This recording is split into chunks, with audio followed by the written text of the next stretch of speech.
Live Sports Network, presented by MLTnews.com, Hawk TV, and The Hawkeye. Sponsored by MS Helping Hands. Now let's go live to the stadium and play-by-play announcer Steve Willits.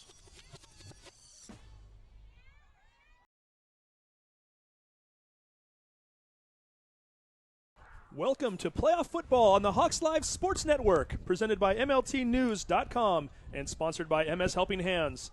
Tonight's pregame show is sponsored by Waldron Chiropractic, located in the heart of Mountlake Terrace. Whether you're looking for help with an injury or just want to enhance that good health that you already have, give Matthew Waldron a call. If you're not living life to its fullest because of some neck or back problem, then you want to call his office right away at 425-778-9600. Ashley or Caitlin will get you scheduled, check your insurance plan, and help you understand how it all works. You can learn more at waldronchiropractic.com. You can find them on Facebook too.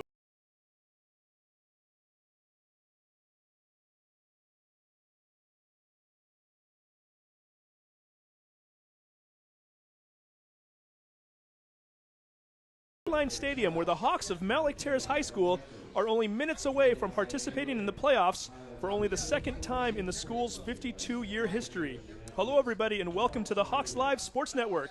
I am Hawks play-by-play announcer Steve Willits, and as an MTHS alum myself, I am incredibly honored to have this opportunity to broadcast one of the biggest football games in Mountlake Terrace High School history. Tonight's opponent is certainly not a stranger to postseason play. The Hawks will be going up against Kennedy Catholic, a team that has won 7 straight games, is ranked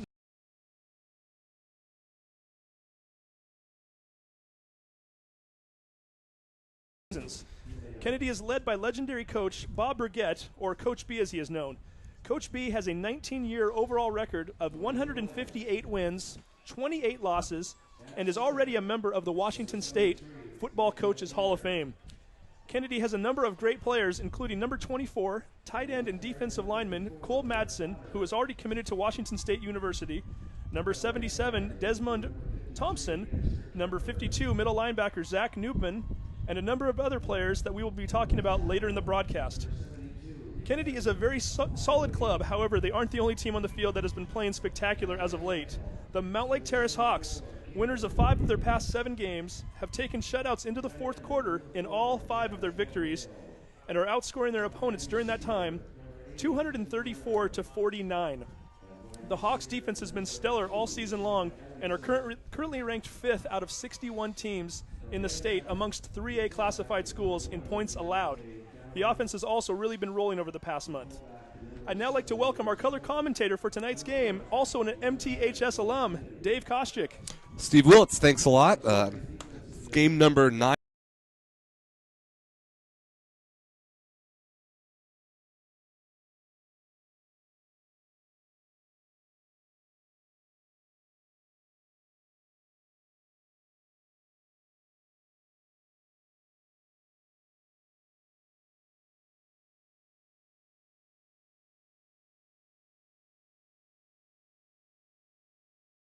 Kennedy. So really, I'm sure our guys are feeling a little nervous, but they got to know people think they're the underdog. So they really have to go out and just play hard, really have nothing to lose but the game. So hopefully they'll play the hardest that they've been playing this past month, leave it on the field, and we'll see who wins the game tonight.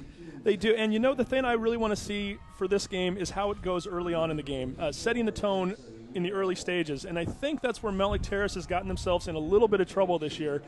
Primarily, if you look at the 2 losses in conference, Meadowdale and Glacier Peak, both schools ranked in the top 7 in the state. Both schools were heavily favored going into the game, and I think the kids,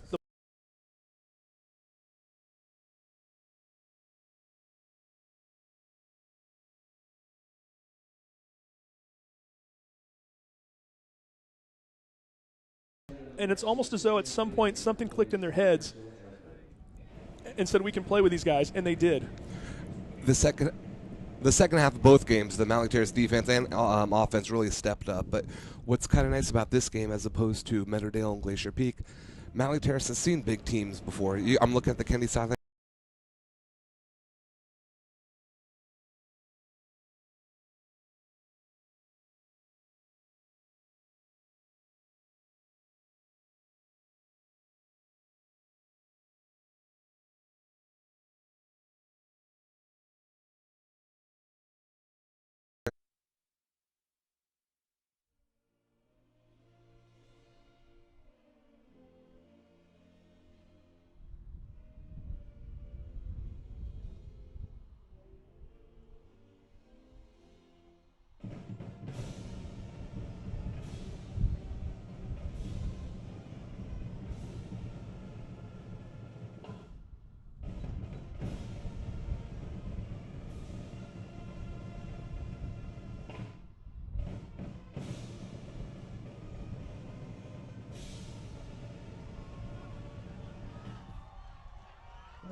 We are back again at Highline Stadium in Burien, where again we're moments away from kickoff between the Mountlake Terrace Hawks and the Kennedy Catholic Lancers in the first round of the playoffs for 2012. Getting back to what we were talking about, Mountlake Terrace defense playing the bigger schools like Glacier Peak and Meadowdale. If Mountlake Terrace comes out in this first half and plays like they did the second half of those two games, I have no problem with Mountlake Terrace being able to play or defeat Kennedy Catholic. We'll see. You know, these kids are 16, 17, 18. Some of them are barely 18, so we'll see how they play on the field today. Yeah, and this will be a challenge. And again, Mountlake Terrace, a fairly young team, a lot of juniors, but a lot of juniors with experience.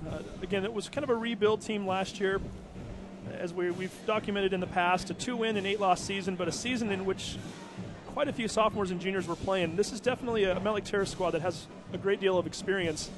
However, they don't have experience in a game like this. No, but we talked in some other games how you judge a team, not just on the overall season, but how do they start the season, how do they finish the season. And I think everyone agree watching this team, they finished strong. Not only in the middle of the season, they continued finishing better and better as the regular season ended. Colin Cassette with a kickoff. Fielded by Mason Stone. He's got a little bit of room and is finally brought down at around the 27-yard line, where Mountlake Terrace will take over on their first possession of the game.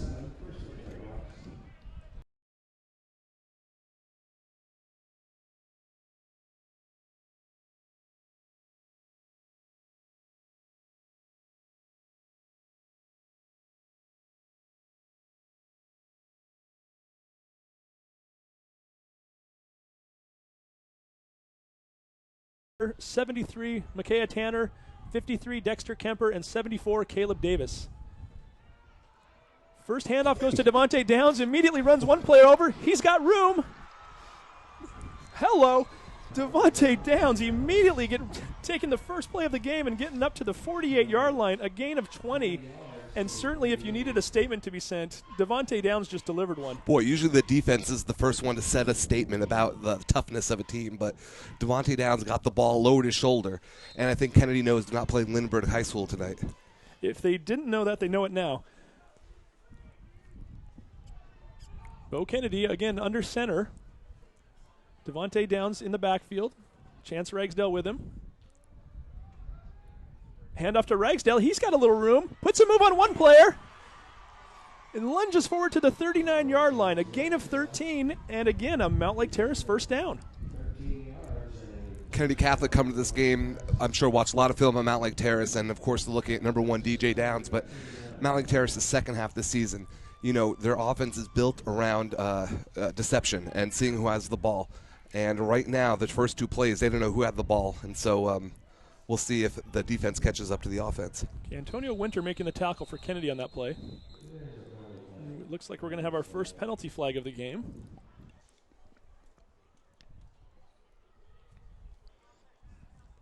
Offsides on the defense. And Mountlake Terrace continues to accumulate yards, both running and with penalties. Quick weather report for those at home. It's a dry day. It was raining all day, but the field was pretty dry when we were there before the game, and there's almost no wind. So if a team's going to throw, these conditions aren't too bad today. So Kennedy again under center, 34-yard line. Immediately hands off to Downs.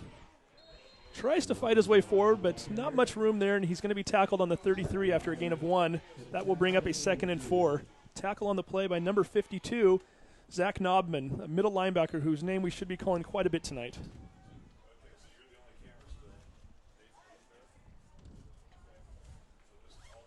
Again, we're looking at a 2nd and 4 on the 33. 10 minutes, 27 seconds to go here in the first quarter. Mountlake Terrace on its first possession of the ball game. Kennedy again pitches the ball. Mason Stone tries to get around on the right-hand side, and to no avail as he is brought down by number 35, Jacob Thurber, as well as number 24, Cole Madison. Cole is a 6'6", 270-pound defensive end who is already committed to playing football next year at Washington State University. Defense was very disciplined on that one. There was nowhere for Stone to go. Once the ball was pitched by Bo, there were 2 defenders on Mason.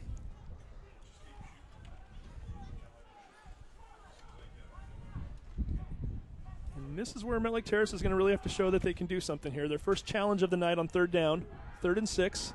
Ball on the Kennedy 35-yard line. Bo Kennedy drops back to pass. Looking deep. Incomplete. Quentin Bernard had a step on number 3, Antonio Winter. The ball hung up just a bit too much, and unfortunately for the Mountlake Terrace Hawks, Winter was able to get his hands on the play, knocks the ball down, and we've got a 4th and 6 coming up.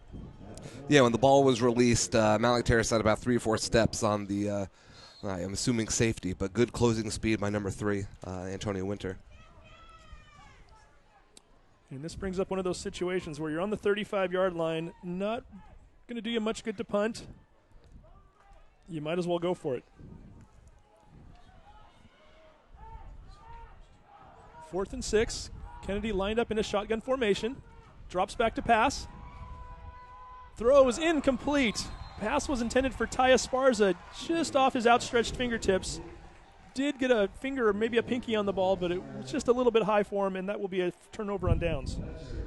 Too bad for Mountlake Terrace, though. It was a good call, and he was open. Just the Bo Kennedy's pass sailed on him a little bit.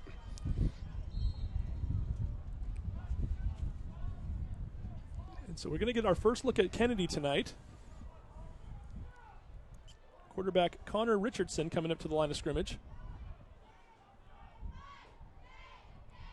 Directly under center. Pitches the ball to Winter. Tries to find a little bit of room, and he's going to be met right away by, looks like Lucas Pope and Mason Stone. Lucas number 6.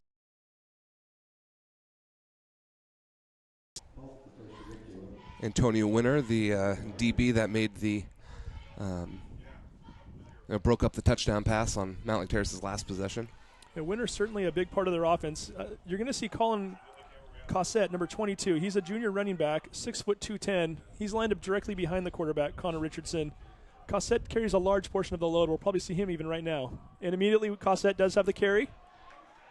Lunges forward and finally is brought down, but not until he gains 12 yards on the play. And Cossette has the first down of the game for Kennedy. Tackle on the play by number 80, Quentin Bernard, as well as number 71, Alex Hansen.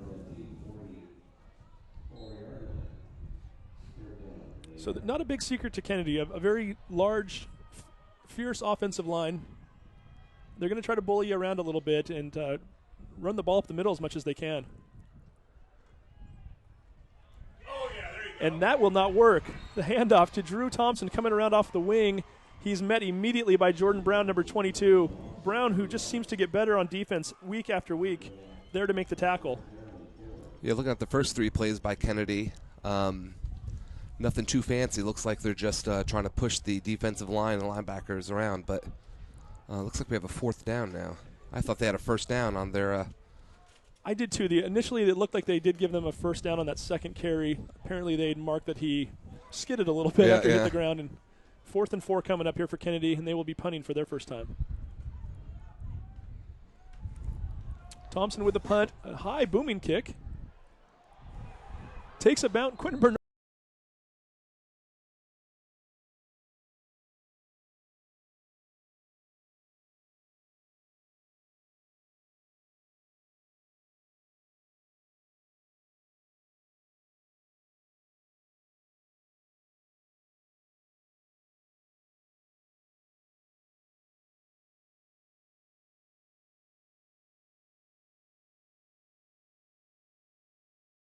Kennedy Catholic's lefty punter. Yeah, Drew Thompson with that punt. And when you have a team like Kennedy, 4th-ranked team in the nation, or in the state, in the nation, huh? It was a nice one. I've done that before.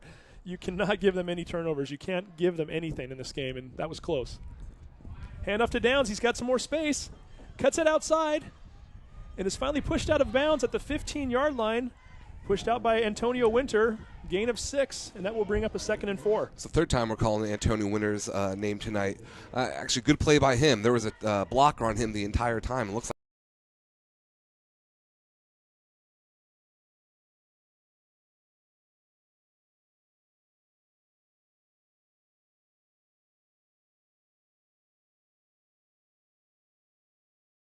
like about 7 or 8 inches as well. Handoff this time goes to Ragsdale. Tries to go over that left tackle. Is met immediately and only gets a gain of about 2 yards. Tackle on that play by Jensen Merrill, number 12, 5'10", 215-pound linebacker. The clock continues to run. 7 minutes to go here in the first quarter of play. No score. In case you're just tuning in, Mountlake Terrace had the first possession. Managed to march the ball down to the 35-yard line of Kennedy before turning it over on downs. Kennedy, first possession, 3 and out, and had to punt. Bo Kennedy, the quarterback, takes a snap. It's going to be close. Hands off to Downs, who tries to lunge forward for a first down. And he picks up the first down. Not by much. Nice play, keeping momentum from what the defense did for Mountlake Terrace, stopping Kennedy on 3 and out.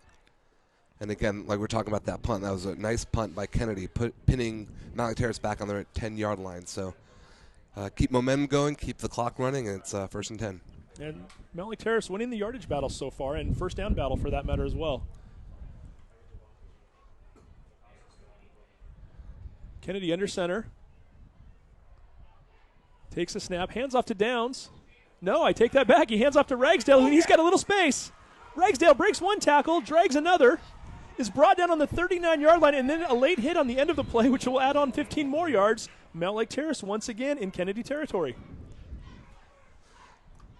I noticed this back at the Glacier Peak and Meadowdale games. The physicalness of both teams were showing, but more in the second half. I think Kennedy now is feeling they're getting pushed around a little bit, and they're trying to act a little tougher, I guess. But, you know, as everyone knows, you got to play within the whistles. Once that whistle's done, you can't late hit your opponent.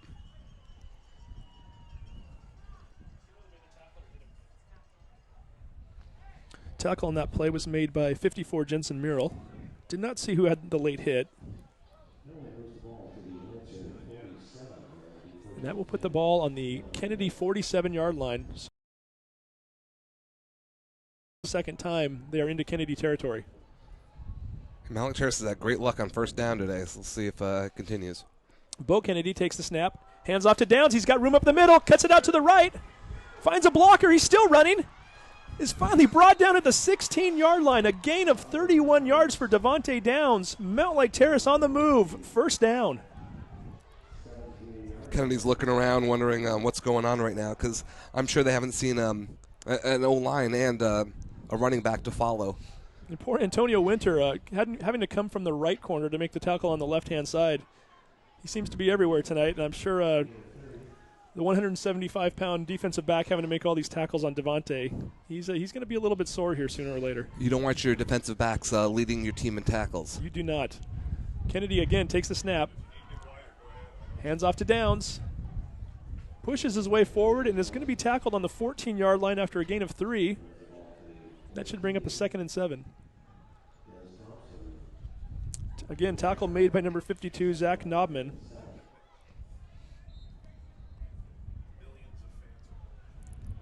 Yeah, that's the, I guess, worst first down for Mountlake Terrace today. It seems like before, the running backs for Terrace weren't getting touched till 5 yards past the line of scrimmage. And you're down in the red zone area here, too, so it might be a situation where they're able to bring those linebackers up a little bit closer. Certainly Mountlake Terrace hasn't put the passing game fear into Kennedy yet. It might be time for that here eventually. Bo Kennedy takes the snap. Hands off to Ragsdale. Tries to run over left tackle, or left guard rather, and is only able to get about a yard, which will bring up a 3rd and 6.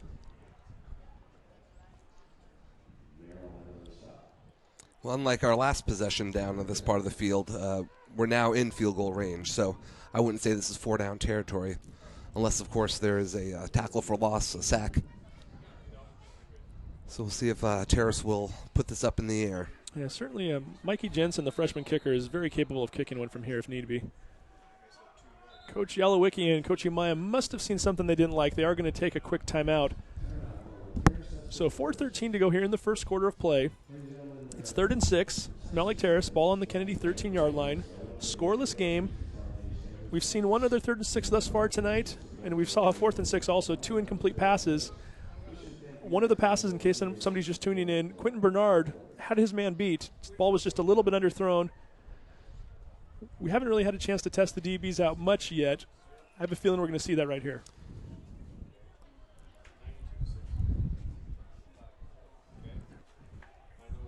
Yeah, for those or NFL and college football fans, you know about the red zone and red zone efficiency. Once you are on your opponent's 20-yard line, you need to get points because you don't get down here too often. So big possession here, big play here, and then obviously we'll see how Mountlake Terrace ends this drive, hopefully with points.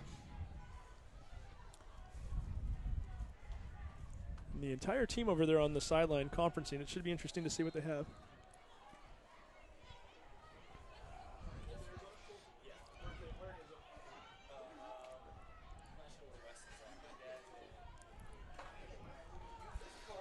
And again, we've got 3rd and 6 coming up. Big play here for the Mountlake Terrace Hawks. Kennedy under center. Ragsdale and Downs behind him. Handoff to Lucas Pope coming around from the right-hand side. Pope made it almost immediately. Doesn't quite get the corner and is brought down for what might be a half of a yard of a gain. 4th and 5 coming up.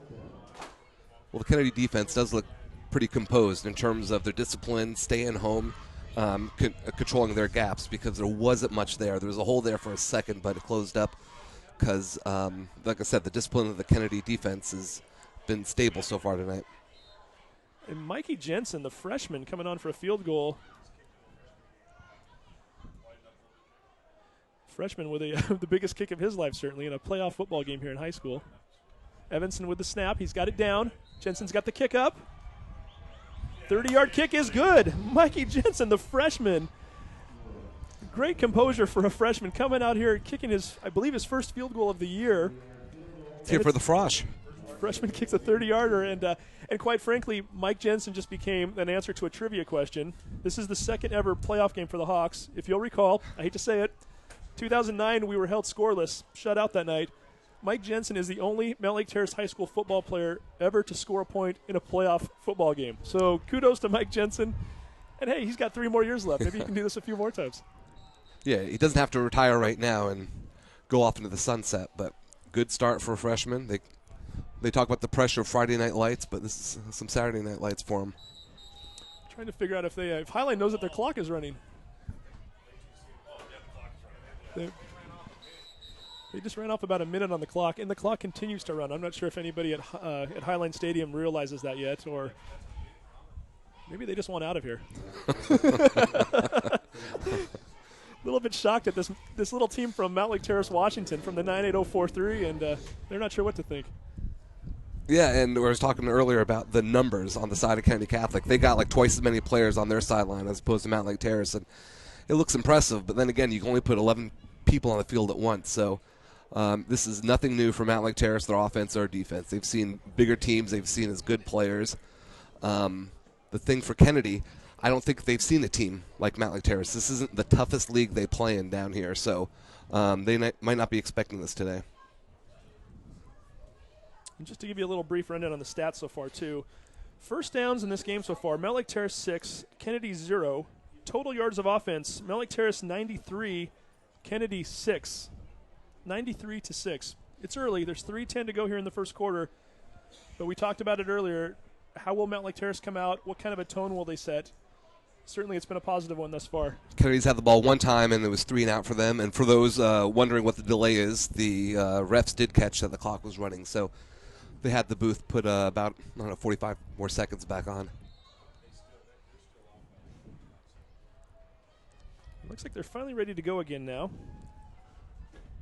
Is Aiden Murray, the junior, ready to kick off? Squibs it along the turf here at Highline. Thompson immediately struggles with it, finally picks it up at the 15, runs forward and is brought down at the 29-yard line. Gain of 13, tackled by Toby Munnis, number 42. And Quentin Bernard, the senior for the Hawks, a little bit wobbly and having a little trouble getting up. We'll keep an eye on him here in a moment.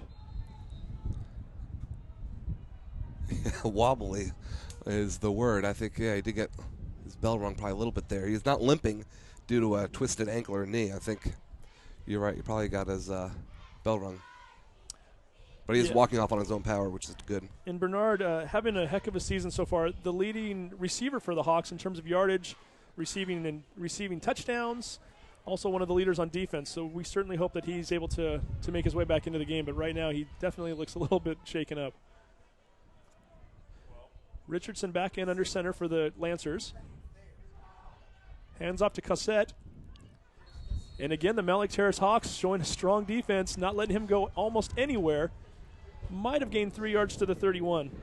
Yeah, they were ready for him that time. I'm looking over here at the near side. The Mountlake Terrace defense is deciding to go one-on-one, man-on-man with the wideouts. I wonder if there's going to be a quick pass to their receiver in the flat and see if they can break one tackle and go down the field. So we'll see. Looks like he's got a couple inches on Mountlake Terrace.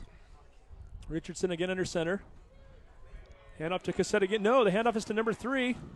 Mason Stone comes sweeping around. Make sure that he's not going to go too much further. That was Antonio Winter again. Winter tackled on the 34-yard line. That will bring up a 3rd and 4.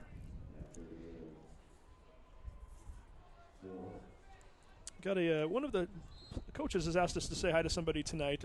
Jake Nickel, our running backs coach and our defensive line coach. His dad, Dale Nickel, is watching tonight in Arizona, as well as his friend Weston Waybill. Jake's been a great coach this year and asked us to say hi to those folks. And again, we like to do that from time to time during our broadcast. So good to know we've got people in Arizona watching tonight. Number 1, Thompson trying to get yardage. Number 1, Thompson not going anywhere. Tackled by a handful of players. Number 53, Dexter Kemper was in there, along with Brett Potter, number 54. There's a big surprise, huh? And number 22, Jordan Brown. Potter and Brown, the 2 leading tacklers on the team this year so far. I was talking about the last possession for Kennedy, that their offense doesn't look really that complex. They just snap the ball and try to run it down your throat. Right now they're unsuccessful, going 0 for 2 on their 2 possessions. So we'll see if they'll make some adjustments, or they're just going to hope they're going to outpace the Mountlake Terrace defense or get them tired. Thompson again with another booming kick. Chris Guerrero fair catches the ball. Catches it on the 16-yard line. That is a 49-yard punt. All in the air, I might add. What grade is this guy in? Yeah, Thompson is a senior, and again, Kennedy just usually steamrolls people. I don't think he's had a lot of practice punting this year. That's a good point, yeah. I'm a little bit surprised he's able to get those off. Like receivers on Bellevue High School, they don't get much practice. Touche. Matter of fact, I would love to see Thompson's numbers. I bet he doesn't have more than 8 or 10 punts this year. He's got 2 tonight, though. I like that. So again, 1 minute, 10 seconds to go here in the first quarter of play. The Mountlake Terrace Hawks leading the Kennedy Catholic Lancers 3-0. Bo Kennedy lined up in the shotgun. Hands off to Downs. Breaks through 1 tackle and is finally brought down at the 22-yard line. Gain of 2. Tackle on that play made by number 54, Jensen Merle.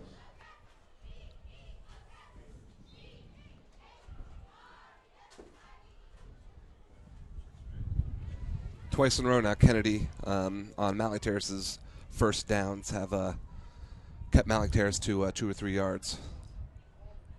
And in one of those previous ones, we had a first down, I think, on the next play. So this should be kind of interesting. Penalty flag might have been offsides again on Kennedy. We're at kind of a strange angle here, so it was hard to tell if number 52 Knobman crossed over the line or not. Well, Stacy Timmermans was cheering, so I'm assuming it's good news for Mountlake Terrace. Stacy Timmerman's our spotter tonight, who also happens to be my sister. Let's see if she's right. And she is right. She's 1 for 1. Mountlake Terrace's ball, 2nd and 2 on the 28. She's hired. So 2nd and 2, much easier than 2nd and 7. Let's see what the Hawks can dial up here on this play. Kennedy takes the snap. Passing the ball. Jazz Borromeo, we haven't seen that too much this year. Borromeo over the middle, catches it at the 32-yard line, is brought down after a gain of 4, and a Mountlake Terrace first down. Tackle on that play, number 54, Jensen Merrill, as well as number 33, Tristan Vogler. I like to see those shorter passes. Mountlake Terrace this season, when they've thrown, it seems like it's always been for more than 15, 20 yards in the air. So nice control pass on 2nd and 2 or 3. You have a lot more options, so that's nice. And with that, the first quarter has come to an end. A quarter, as far as on the field and yardage-wise, dominated thus far by the Mountlake Terrace Hawks. At Highline Stadium, we're going to take a quick break. End of the first quarter, Mountlake Terrace 3, Kennedy 0. Need a wheelchair, scooter, or other medical device but can't afford it? The Donor Closet is the answer. The Donor Closet recycles all types of medical and mobility equipment. Hundreds of items available for a minimum affordable donation. Everything from hospital beds to shower heads. The Donor Closet helps people with MS and others with special needs. Financial aid available to those who qualify on the web at donorcloset.net or call the Donor Closet volunteers at 425-712-1807.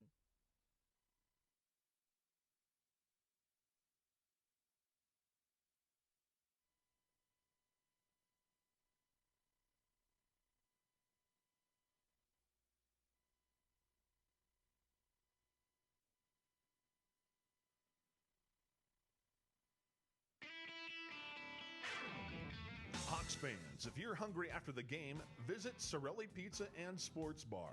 You can enjoy the best pizza in Mountlake Terrace while watching your favorite sports on the big screen. Located just down the street from Mountlake Terrace High School, Sorelli offers pizza, pasta, salads, and sandwiches, plus a daily lunch special for just $8.95. Order in or take out. Call Sorelli at 425-670-8600. Kennedy with a fumble. First play of the second quarter and not a good start for the Mountlake Terrace Hawks. We talked about it earlier. This is definitely a game where you cannot afford errors and turnovers. And Mountlake Terrace with the first turnover of the game as Bo Kennedy looked like he had a center exchange with Micaiah Tanner. Number 2, Chandler Reed on there to jump on the ball immediately. And Kennedy with by far its best field position of the night on the Mountlake Terrace 31.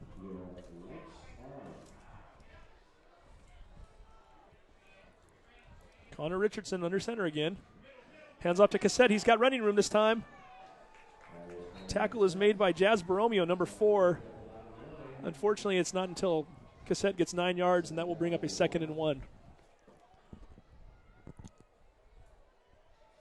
So again, if you're just joining us, Mountlake Terrace leads 3-0, early part of the second quarter. A game in which yardage have been dominated by Mountlake Terrace so far. Unfortunately, a big turnover just a second ago gives Kennedy great field position. Cassette with another handoff, gets forward for a gain of 2 and has a Kennedy first down.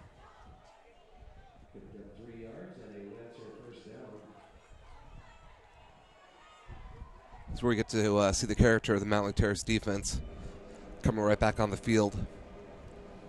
And again, we've said it before, Mountlake Terrace, 49 points given up in the last 7 weeks. That's an average of 7 a game. 5 of the last 7 games, they have not given up a point in the first 3 quarters of play. That number is going to certainly be tested here. Richardson with a handoff. Gives it to Thompson. He's got room. Touchdown, Kennedy. It's a 19-yard run by Drew Thompson, number 1. And with 11:02 to go here in the second quarter of play, Kennedy with its first lead of the ball game. Kennedy 6, Mountlake Terrace 3. Nice execution by Kennedy. It looks like the running back didn't get touched till 15 yards down the field, and by then he was just a few yards from the end zone. And this is where we're going to see how resilient Mountlake Terrace is. Mountlake Terrace giving up only 13 yards in that first quarter. Defense was not giving up anything, and then all of a sudden in the second quarter of play, first 3 plays look like a different team. Movement on Kennedy's O-line. And the kicker here is Colin Cassette. He's also the starting tailback. The junior, 6 foot, 210 pounds.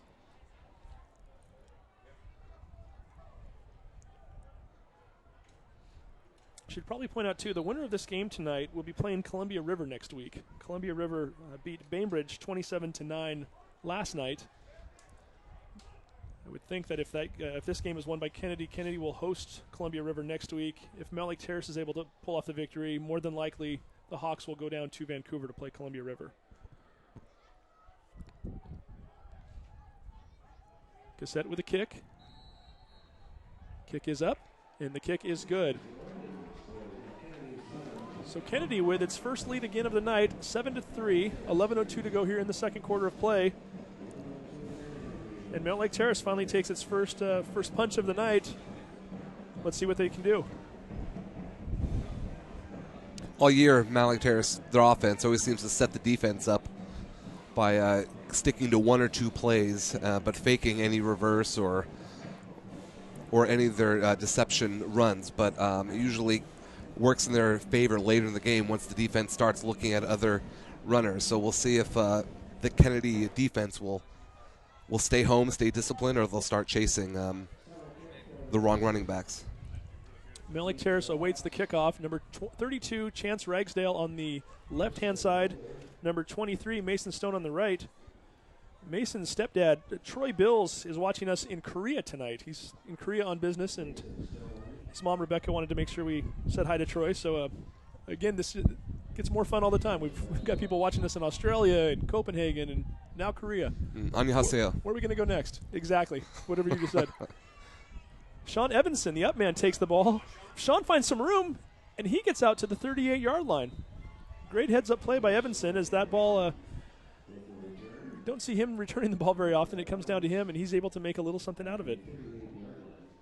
Yeah, normally those shorter kicks are intentional to give us some yardage, but hopefully when they're kicking, you don't think the returning team's going to return it for any extra yards. But good heads-up play, got about 10 more yards after the catch.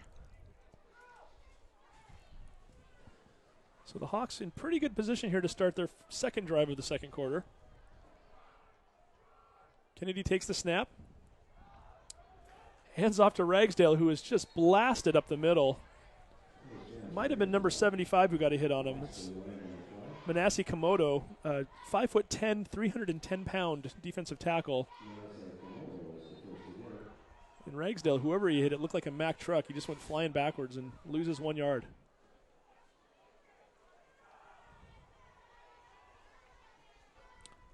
Terrace lined up in that wing formation again. Mason Stone coming around. Takes the handoff, cuts back inside, and he is immediately brought down. And this Kennedy defense looks like it's coming to life now. Number 52, Zach Knobman, immediately there on the tackle. 3rd and 10 coming up for the Hawks. Yeah, this Mountlake Terrace offense is designed to start creating holes, but like I was saying, the Kennedy defense is more disciplined than the past few opponents Mountlake Terrace has played. So when the running back gets the ball, there's really not much room. We should point out, too, I still have not seen Quentin Bernard, number 80, come back into the game since he left, I guess it was about 4 or 5 minutes ago, a little woozy after a hit. Bernard, again, the leading receiver in terms of yardage and touchdowns this year. Not helping that we don't have him right now. Kennedy finds some running space. He's going to go for the first down. Tackled after an 11-yard gain. Mountlake Terrace on their own 49-yard line. First down. That's 10 yards and maybe 3 inches, but good enough for a first down. Nice heads-up play by Bo Kennedy. Yeah, Kennedy rolled out to his right, and almost kind of wonder if they hadn't told him from the get-go, if you see something, just run it. It didn't even look like he was thinking about passing. Yeah, well, he was looking downfield first, maybe for 2 steps, and then he turned it up. I don't think that was a designed run play, but I'm sure the coaches say, yeah, if it's there, take it. No, I agree. I think it was designed as an option. I think Yep. they told him if something's wide open, go for it, but Kennedy's certainly finding some space there. Lucas Pope coming around. A little trickery there by the Hawks. We were watching Downs run up the middle for what looked like was going to be a ton of yardage, and turned out Lucas Pope came around from the right-hand side and took a left sweep and was immediately brought down for a loss of 1. Yeah, this looks like 3 or 4 plays that DJ Downs has not gotten the ball. I don't know if Coach Yalowicki's hoping Kennedy is going to key off on him and get another Terrace running back down the field, but I don't know. When you have a horse like DJ in the backfield, you want him to have the ball more times than not. Until they stop him, at least, right? He's had a great day. No, indeed. And I think they did stop him one of the plays beforehand, and maybe we're thinking they'd try to catch them off guard. Again, didn't go with DJ, and again, loss of yards. It's Chance Ragsdale trying to find room on the right-hand side, and that defense is just swarming right now. Kennedy with a tackle by a handful of guys. It looks like number 32, Luis Diaz, is in on the tackle, and now it brings up a 3rd and long for the Hawks. Yeah, the defense not just swarming; they're in the backfield right when the handoff is occurring. So they're like 1 or 2 yards in the backfield, and not much for Mountlake Terrace running back to do. So Kennedy looking at a 3rd and 16. Bo Kennedy, that is, not the Kennedy Lancers. Kennedy drops back to pass. Sees open space. Throws down the field. Almost intercepted. Intended for Ty Esparza, number 88, who had come open down the field. Unfortunately, Kennedy's pass was a little bit short. Drew Thompson, number 1, defensive back for the Lancers, almost there to make the pick. And with 7:50 to go here in the second quarter of play, the Hawks look to punt, and they are currently trailing 7-3. yeah, that would have been a tough 30-yard throw. Bo Kennedy was trying to make on the run to his right.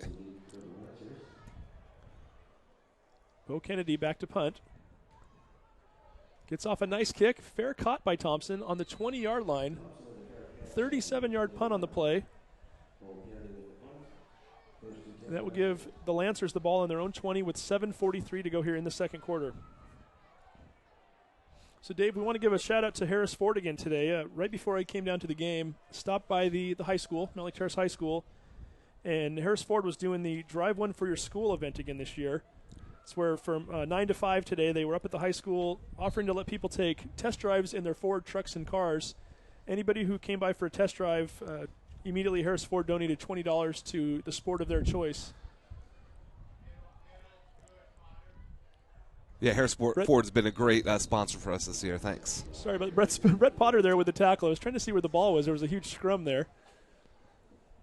Number 22, Cassette with the carry. Looks like he gained maybe 2 yards on that play. We'll give him 2.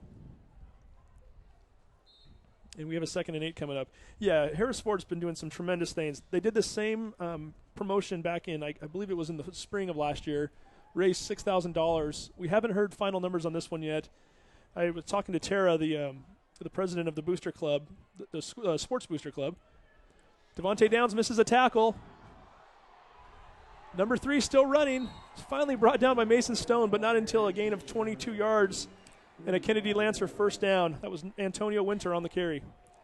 I was talking to Tara, the booster club president for the sports booster club, and she was thinking that they had roughly over 200 people come out today to drive cars or somewhere in that vicinity, so possibly $4,000 or $5,000 raised for various sports programs at Mountlake Terrace today. So again, applauds to Harris Ford, and we thank them for everything that they do. That's a nice Saturday afternoon for the booster club. Thanks again, Harris Ford.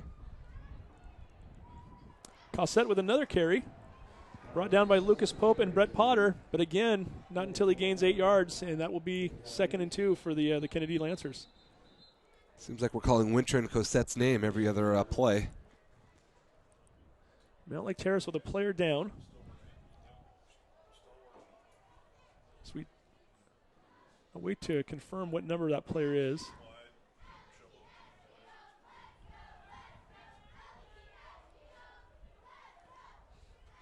Yeah, a big day at the high school today. I guess the annual bazaar was up there today, holiday bazaar, as well as the Drive for Your School event.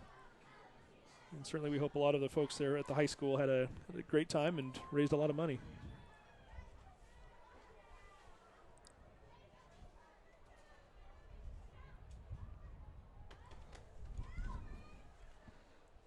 Dexter Kemper, number 53, injured on the play, and Kemper is up on his feet and walking off a little bit gingerly, but on his own power. Is under his own power, which is nice. And again, we're already down one player in that front 7 as Quentin Bernard has not come back in the game yet. Hawks really can't afford to lose Kemper at this point.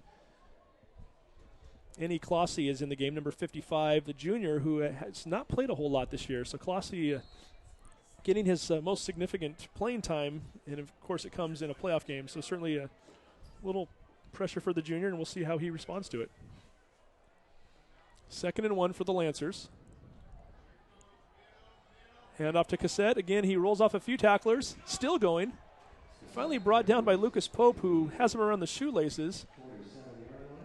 Cassette gets forward to the 47-yard line of the Hawks. That's a gain of 8 yards and another Lancer first down. Cassette, good first half, and these are not easy yards. He's getting popped around the line of scrimmage, but always seems to be falling forward. A lot of what we've seen from Devontae Downs this year.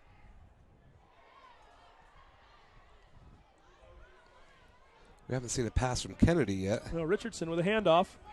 Drew Thompson comes around sweeping to the right-hand side. Finds a hole and is finally brought down by Mason Stone. But again, the Lancers continue to chew up the yardage. That's a 9-yard gain, and once again gives the Lancers a short 2nd and yardage situation.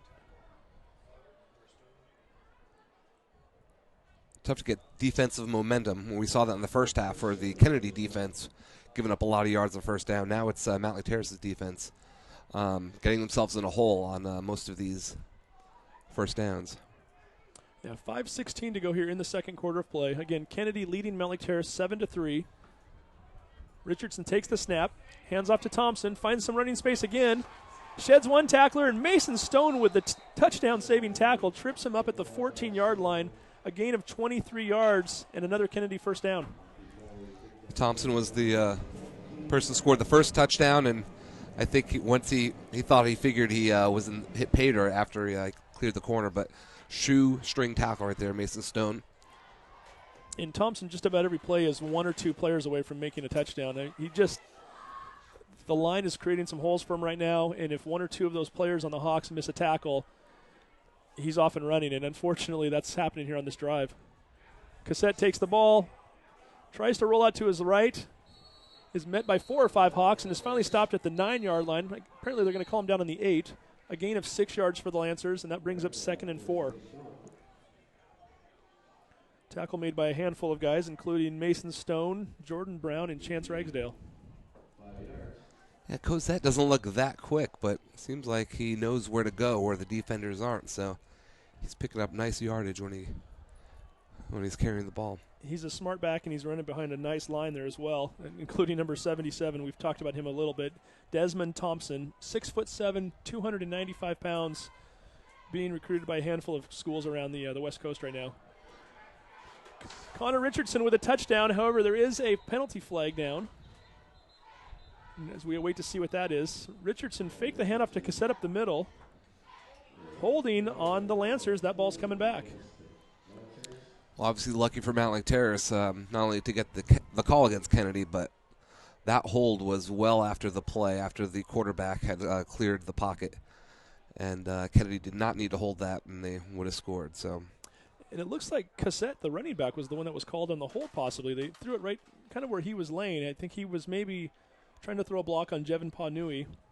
And again, like you said, not really a block that was, or just wrapped him up, it looked like. Unnecessary, really. Richardson already found the corner and already had wide open space. Yeah, the Terrace defense bit on his fake handoff, and he would have moonwalked into the end zone if he wanted to. So that would have been fun to watch.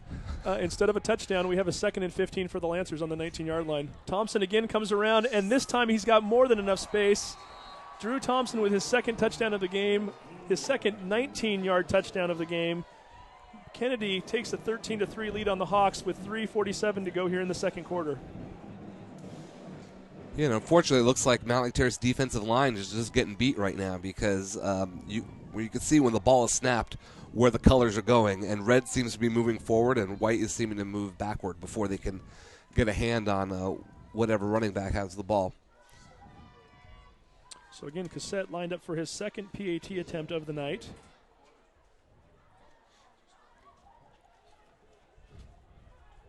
Reed gets the snap down. Kick is up. And the kick is good. And with that, we will take a quick break. 3:47 to go here in the second quarter of play at Highline Memorial Stadium. The Kennedy Lancers lead the Mountlake Terrace Hawks 14-3.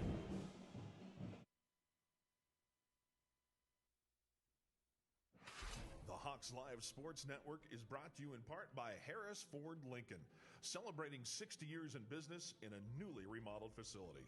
Harris Ford Lincoln is the largest volume Ford dealer in Washington State and was voted the best in Western Washington by King 5's Evening Magazine. Harris Ford Lincoln, located at 20006 64th Avenue West in Linwood. Visit them at harrisford.com.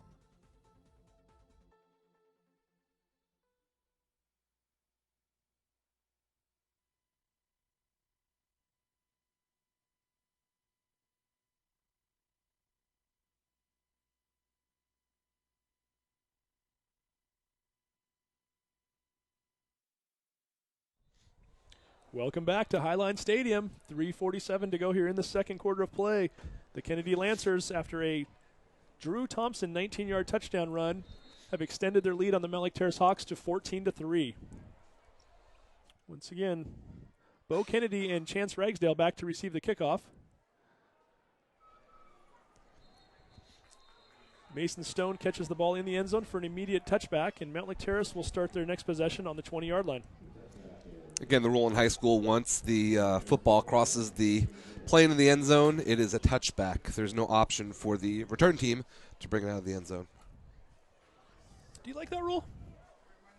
Well, I could be a homer on that one. It Put you on the depends. spot, huh? I know it's probably a safety issue, but I don't know. I don't see why it would come into play because the players are smart enough at the varsity level to know whether they should take it out or not. The players seem to be getting stronger and stronger. Back in the day, I don't remember kickoffs going into the end zone, but it seems to be becoming more and more prevalent, and we're seeing more touchbacks, it feels like. Kennedy lined up in the shotgun formation. Bo Kennedy, that is. Handoff to Devontae Downs. Gets around the right-hand side, rather, for a gain of 5, and is finally brought down at the 25-yard line. And if I'm not mistaken, that looks like rain's starting to come down. I don't know. These windows are kind of dirty. I can't tell. But I do see an open umbrella. 2. Usually a good sign. Or a good indicator, I should say. Well, speaking of indicator, let's see how the Mountlake Terrace offense responds. Kennedy scored 2 nice-looking touchdowns on there. Oh, another fumble. Another fumble. This time Pope is able to get back on it. Loss of a yard on the play, and that will bring up a 3rd and 6. Clock continues to tick. 3:05 to go in the second quarter of play. Well, and Dave, we certainly invite everybody to stick around at halftime. Our Action Jackson Plumbing halftime show. We've got another special guest up here again. Second time this one's joined us this year, but always a pleasure, and we've always got plenty to talk about. Head basketball coach at Mountlake Terrace High School, Nayland Sood, will be jumping on with us, talking about some of the things he's been working on and talking about the 2012-2013 Terrace season. Sean Evanson with his first catch of the game. The Mountlake Terrace Hawks with only their second catch of the game. Evanson gets out of bounds at the 33-yard line, a gain of 10, and a Hawks first down. Both pass plays by Mountlake Terrace resulting in first downs. And first on their opening possession. On 3rd and short, they needed that to keep the drive alive both times. It worked for them.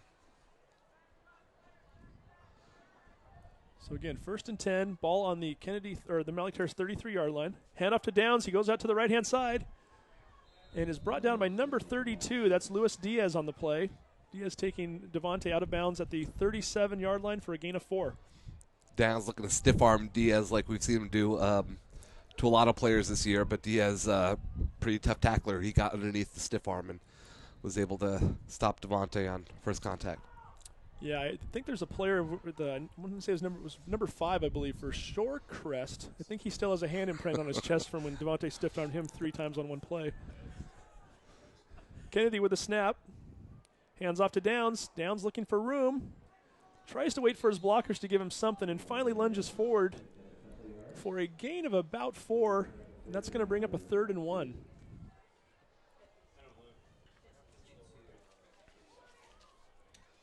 So, Dave, I want to give a little shout-out to Red Onion Burgers here and their event that they've got coming up tomorrow night. The Mountlake Terrace Senior Center presents the best night of comedy and crab feed. Anybody who's looking for a good time tomorrow night at the Nile Country Club in the Grand Ballroom, $25 for folks, $20 for seniors. Devontae Downs with another carry, lunges forward to the 45-yard line, and the Mountlake Terrace Hawks first down. It's proceeds for this dinner, and it is all-you-can-eat crab. We talked about this one other time. We weren't sure if it was all-you-can-eat. I remember that, yeah. But it's all-you-can-eat crab for $25. Comedian Kermit Apoyo is going to be there, local comedian who's done a lot with our community. What time does that start? That 3 o'clock to 6 o'clock tomorrow. Not too late to get tickets. You can call Sean Richards, and I'll give you that number in just a second. Kennedy pump fakes. Throws the ball to Ty Esparza. Incomplete. The ball was caught by Drew Thompson, but he was out of bounds. Again, Sean Richards, the owner of Red Onion Burgers, coordinating this event. You can reach him at 425-218-5996. You can also show up at the door, and they'll let you in there. Just bring your money with you and enjoy some crab, enjoy some comedy, and live music and some fun. That does sound good. I wonder if I'll have the Seahawk game on in the background. And you live by the Nile Country Club, so you might just want to walk over there and have a little dinner.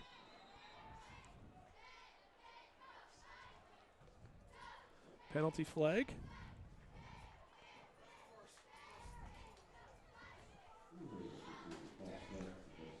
False start against the Hawks. It's Jazz Borromeo who pushed the ball back 5 yards, and that will give the Hawks a 2nd and 15 at their own 40. 1:32 to go here in the first half. Kennedy Lancers 14, Mountlake Terrace Hawks 3. Quarterback Bo Kennedy once again in the shotgun formation. Hands off to Downs. Downs finds a little bit of room. Lunges forward for a 2-yard gain, and that will bring up a 3rd and 13. Got to wonder if Mountlake Terrace is looking to run out the clock or take as much time off as they can. Going to halftime just down 11 points. But remember, Kennedy kicked off to start the game, so they'll get the ball to start the second half. 3rd and 13. Kennedy drops back, eludes one tackler, takes off running, and finally is brought out of or chased out of bounds.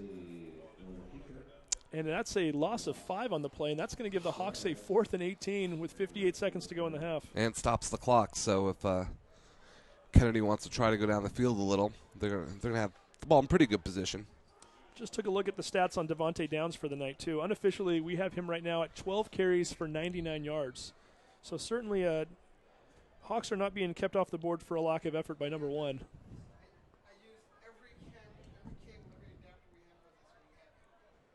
Bo Kennedy lined up for the punt. It's a nice wobbly kickoff. Thompson fields it at the 29-yard line, finds some running space. He's still going. Yeah. The penalty flag is down. Devontae Downs and Bo Kennedy finally bring him down.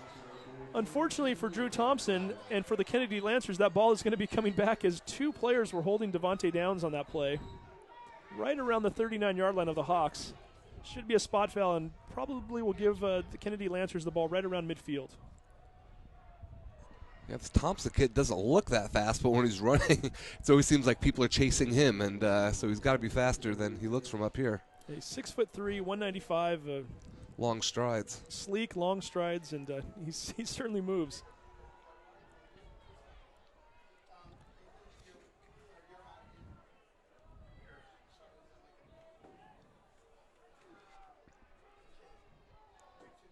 So again, 42 seconds to go here in the half, and the ball is placed right on the 50-yard line as the Hawks try to prevent the Lancers from extending this lead any further before the first half ends.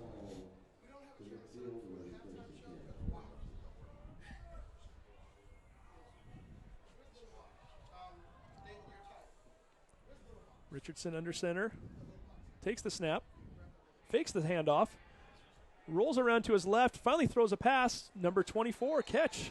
That's Colin Madison, the Washington State University-bound football player next year. And Madison with his first catch of the game, and that's a Kennedy Lancer first down. How's Wazoo doing this year, Steve? Not very well. We'll ask Vince DeMuro about that in a little bit. I believe the final score today was 49-6. To you, Vince is shaking his head right now. It might have been the first 49 points of the game that were scored by Utah. If I He's recall. giving us the change the subject hand motion. And I'm giving Vince the I didn't bring it up look. Can talk to you later, Dave. Well, University of Washington Huskies had a nice win. First road win in over a year last night. Wasn't the prettiest game, but you'll take it for a young team, right, Steve? I believe the phrase is a win is a win. Is that correct? Yeah, so long as it's not over Portland State. Yeah, if it's in conference on the road, it's a good win. 21 Washington Huskies 1 win away from being bowl eligible for the 3rd year in a row. And their schedule's looking a lot easier second half of the year. Although that Utah game looks a little bit tougher now after the beatdown that they gave Wazoo today. That's Utah awaits the Huskies next week. Utah's probably tired from running up so many yards. They're going to need a longer ice bath tonight. Probably their hands are probably sore from high-fiving each other after plays. Okay, no more picking on Wazoo. Well, not this half anyway. So Richardson this time in a shotgun formation. Snap is a little bit high. He finally gets it down. Number 24 with the catch. Again, that's Cole Madison right down the middle. Madison takes a huge lick from Mason Stone, or actually Mason might have taken more of the brunt of that than Madison did. First down on the 11-yard line with 20.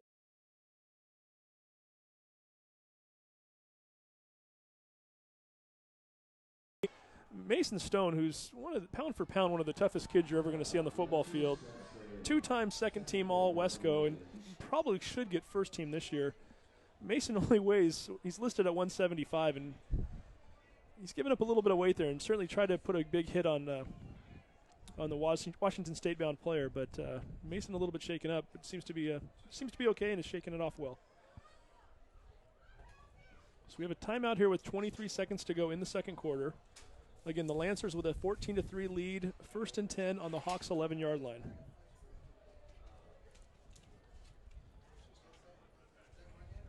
So Dave, big stop here needed. I mean, obviously, the Lancers are in field goal position already. If you hold them to a field goal, at least you stay within 2 scores, 2 possessions later on in the second half. A third touchdown right here would be pretty devastating, not to mention the fact that the Lancers do have the ball first in the third quarter.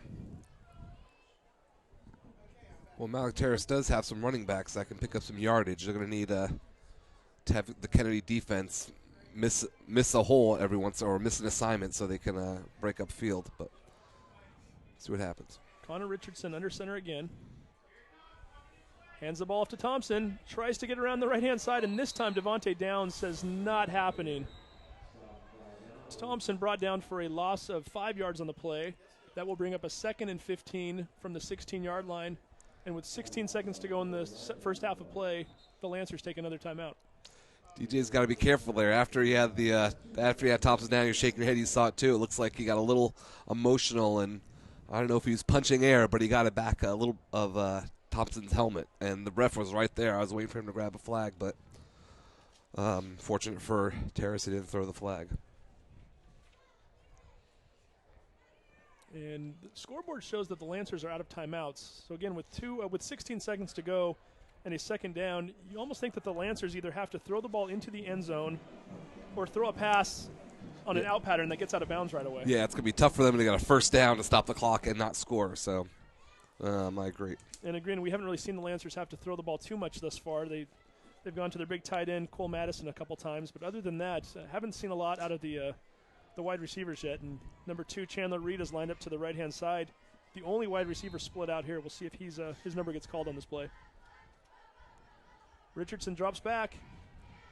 Throws over the middle. Ball is caught by number 24, Cole Madison. Lunges forward to the 2-yard line. He might be a yard short, and the clock stops. Do they have to measure? They stopped the clock to do the measurement, it looks like. Or Initially, it looked like he was going to be short, which would have meant the clock was going to run out for the half. I'm just surprised the clock, whoever's running the clock, stopped it, because it's not his call to stop it. It would be the refs to. And I never saw a ref stop that clock.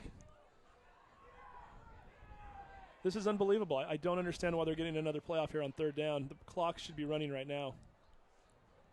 Quite frankly, if it's third down, the clock should have ran out after that play. Yeah.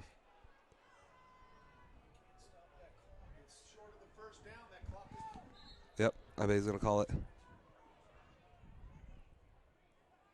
3 seconds. The ref is telling the clock operator to put 3 seconds on the clock, and again, I do not understand what's going on here.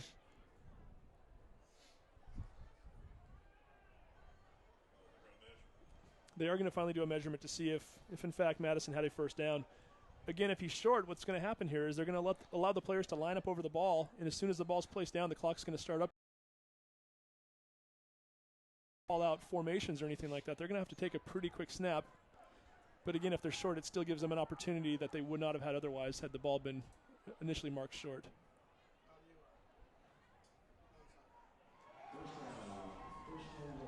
And the Lancers have a first down. So again, that only stops the clock until the ball is spotted. 3 seconds to go on the clock. Last play of the first half. Mountlake Terrace trailing Kennedy 14-3.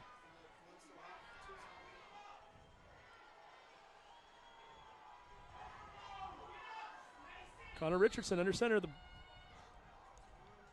Hands off to Drew Thompson. Thompson lunges forward. We're waiting for the call. And a touchdown for the Kennedy Lancers. Drew Thompson with his 3rd touchdown of the ball game. That is the final play of this half. We're going to await the extra point attempt. But currently Kennedy with a 20-3 lead. There is a flag down on the play. Got to think that's a post-play penalty marker. Possibly a personal foul on one of either the Hawks or the Lancers.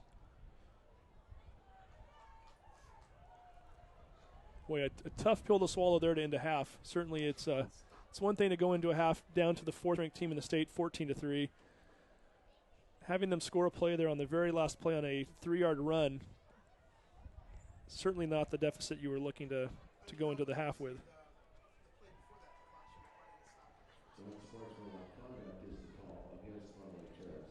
Mountlake Terrace called with an unsportsmanlike call, which will be assessed on the kickoff. However, there won't be a kickoff this half as the clock is currently showing 0, which means we have just enough time for a point after touchdown, which is an untimed play. Can a penalty carry over to the second half? Believe it can. If that is the case, that means the Hawks are going to be kicking off from their 20-yard line to start the 25-yard line to start the second half.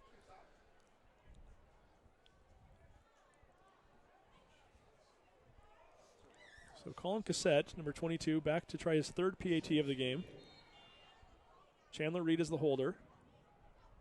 Reed takes the snap, places it down, kick is up, and the kick is good. So again, we're through 24 minutes of play here at Highline Stadium in Burien, where 2012 playoffs, Kennedy Lancers lead the Mountlake Terrace Hawks 21-3. We'll be right back in just a moment with our special guest for the Action Jackson halftime show, head basketball coach Nayland Sood.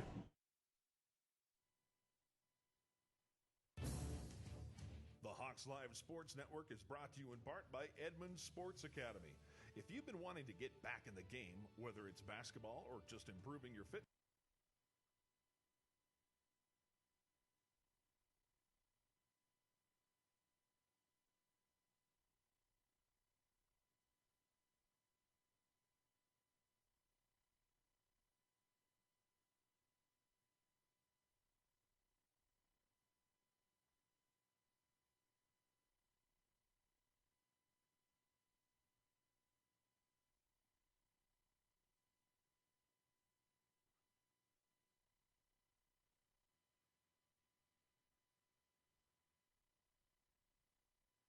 level, Edmonds Sports Academy is the place to go.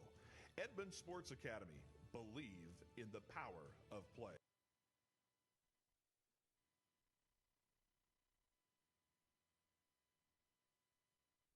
Welcome to the Hawks Live Sports Network halftime show presented by Action Jackson Plumbing. If you have a clogged drain or other plumbing problem, call Action Jackson Plumbing for 24-hour service. Owned by a lifetime local resident, Action Jackson is the drain cleaning specialist, unclogging most drains for $99 plus tax. Call Action Jackson at 425-877-56.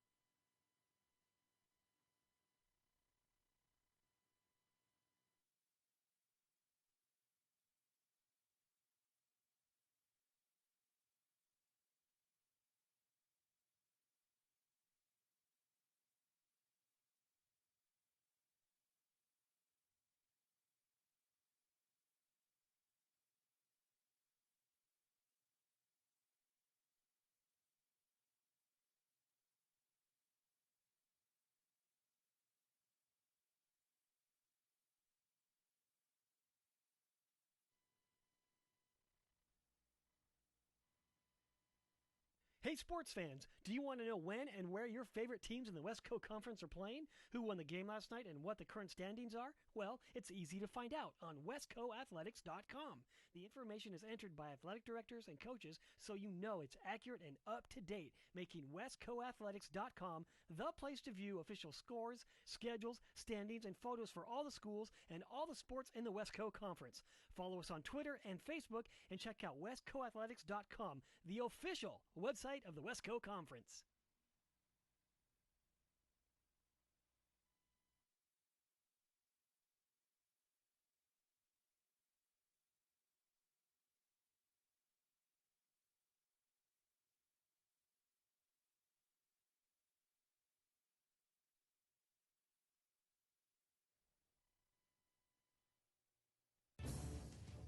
The Hawks Live Sports Network is brought to you in part by Edmonds Sports Academy.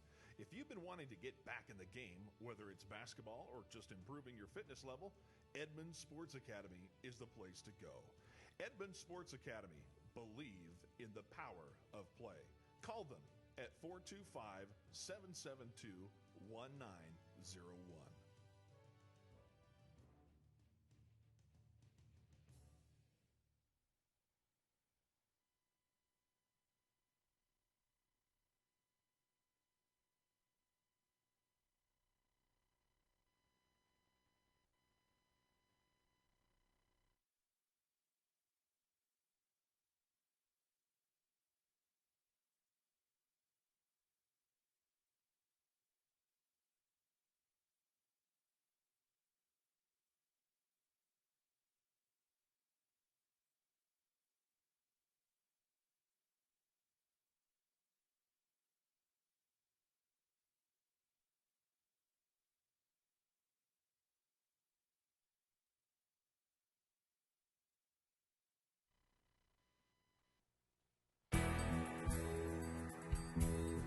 Revelations Yogurt in downtown Edmonds is proud to sponsor our Player of the Game Award, selected at the end of each Hawk Sports Network broadcast.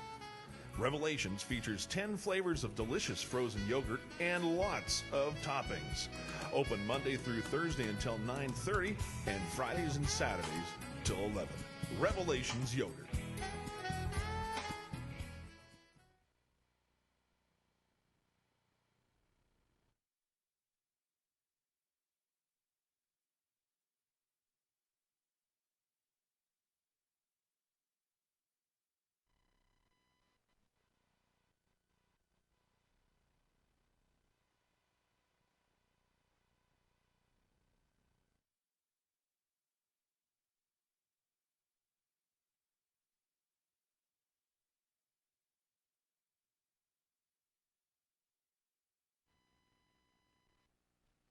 The sponsor of the Hawks Live Sports Network halftime show is Action Jackson Plumbing.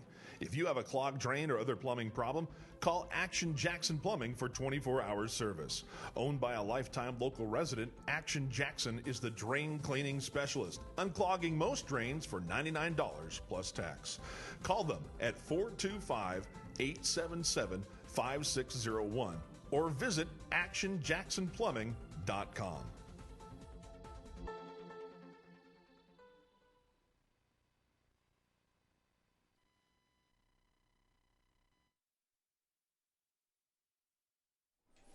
Welcome back to Highline Memorial Stadium, where again, 2012 playoff game, Kennedy Lancers leading your Mountlake Terrace Hawks 21-3.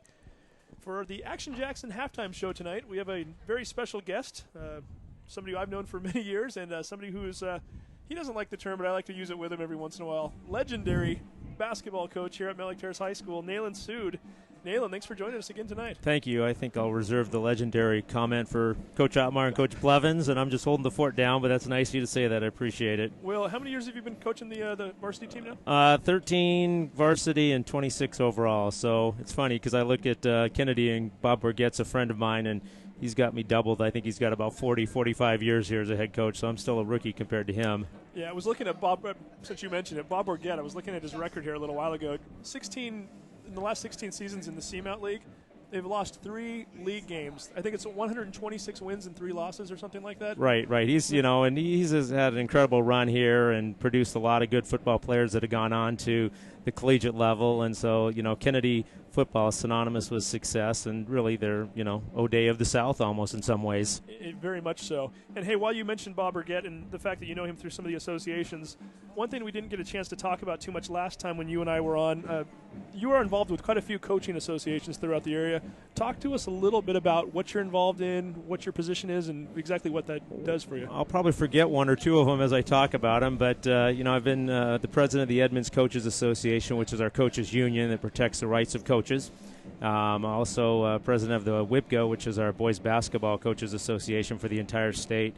I'm president of the Washington State Coaches Association, which covers all coaches throughout the state of Washington for all sports, and then just got appointed to the National High School Basketball Coaches Executive Board. So I don't know. I guess they're just looking for a person that had some time to do it, and it's the national one. It says a lot about our state and what they think about it, and some of the people I've followed in my presidency role and the respect they have for them.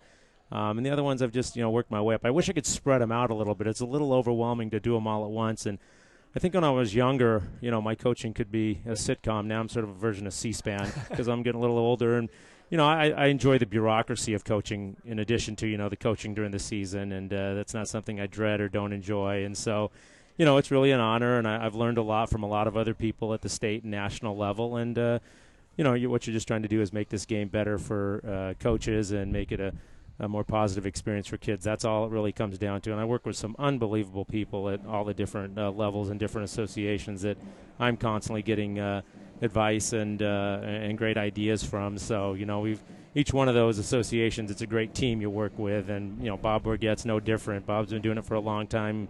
I'm the president of that association. He's on our executive board. And, he's one of those guys I'm always seeking to get advice from and mentoring, and so it's been a great experience for me to do it. And as long as they keep asking me, I'd like to keep staying involved with those type of associations. Well, and the fact that you've been involved in so many and they keep adding onto your plate says a lot about you, and it says you're doing something right. And again, it shows that we think of coaches as X's and O's people, and these men and women who are out there doing this with these kids, it's a labor of love, and there's more to it than just winning and losing, isn't there? Oh, absolutely, absolutely. And, the greatest thing for me throughout all of this is the camaraderie and relationships I've built with coaches at the state and national level. And I think it's made myself a better basketball coach. It's made myself a better person. I think it's made our program even better. And so I really get a high out of those type of things. And, I'll always be a part of associations at one level or the other. And, I've just been really fortunate to be, work my way up to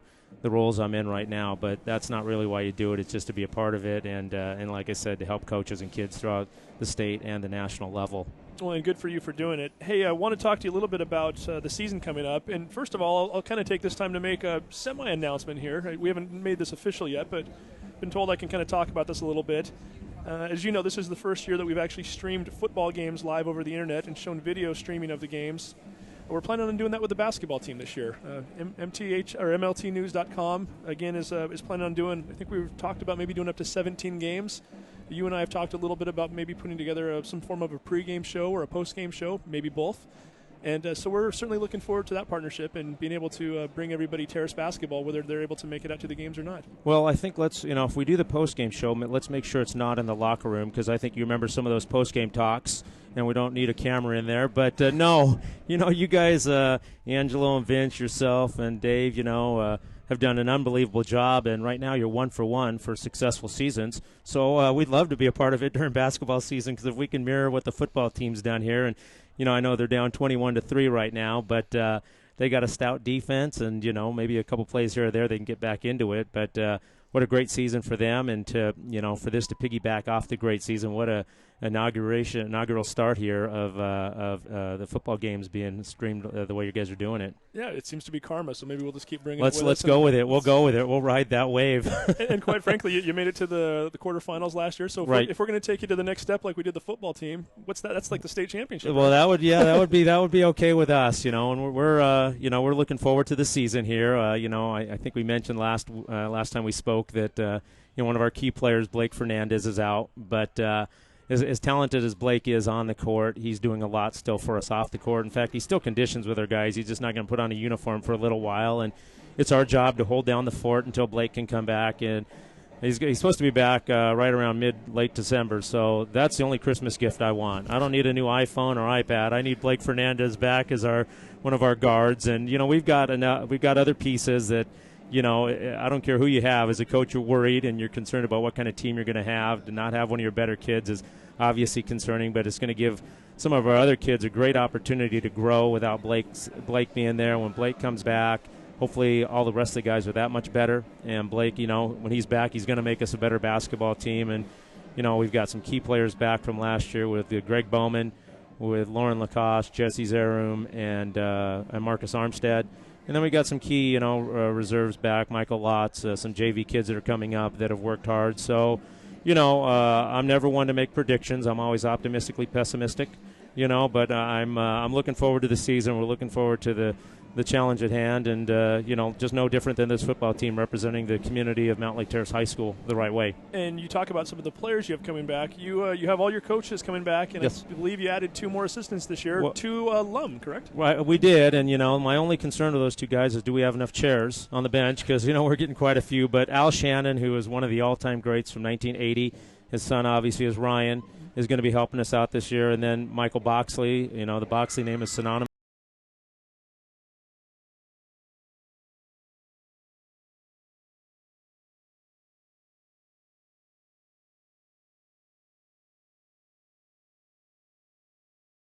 Coaches we have, Coach Wirtz, Coach Phillips, Coach Hammond, Coach Blake. Every single one of those guys is passionate about Terrace basketball, and every single one of those kids just wants to make kids better basketball players, better student athletes, better people. And so, sometimes, when we're doing well, I get patted on the back way too much because, you look at those guys and the job they do. We've got a host of head coaches as part of our program, but in assistant roles. And so we're just, I think it's a great staff, and hopefully, the staff and the kids can put together something real positive on the court this season. And I wanted to talk to you a little bit about some of the alumni who are out there as well. Obviously, teams have had great success the last few years, and some of those players are still playing at the collegiate level. Who should we be watching this year? Well, you hit it right on the head first off. Our success is attributed to one thing, the players. And our former players are doing an unbelievable job. John Allen at Western Washington, he had a good game against Duke the other day in Cameron Indoor. Jacob Shampoo is playing at Lewis and Clark. He was their leading scorer the first game out. Ryan Swanson's at Highline Community College. And, I don't know if I'm missing any. Oh, Ryan Shannon. How can I forget about him? If he doesn't redshirt, he'll be playing at Key Arena next Sunday against Seattle University. So they're all doing outstanding. That's Montana State. For Montana Ryan. State, correct, okay. Yes. So, great success by all those players. Yes, yeah. And, hopefully Terrace fans can follow them this season, and they'll go out and have great seasons for their respective colleges. And also, it looks like we have a couple more minutes here as the Terrace team is just coming out onto the field.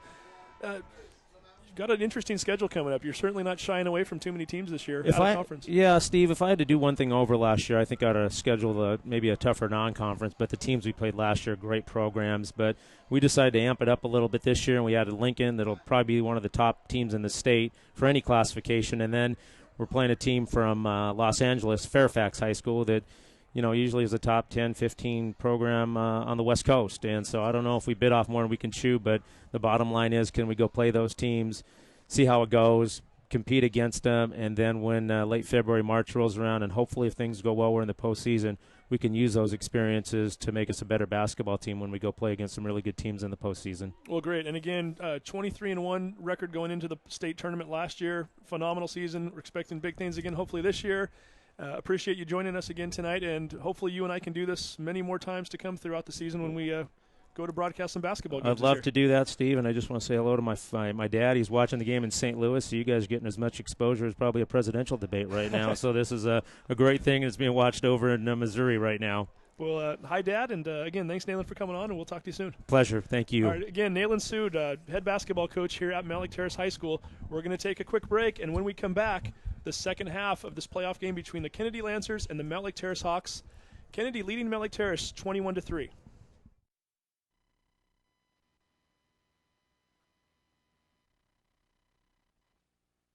The sponsor of the Hawks Live Sports Network halftime show is Action Jackson Plumbing.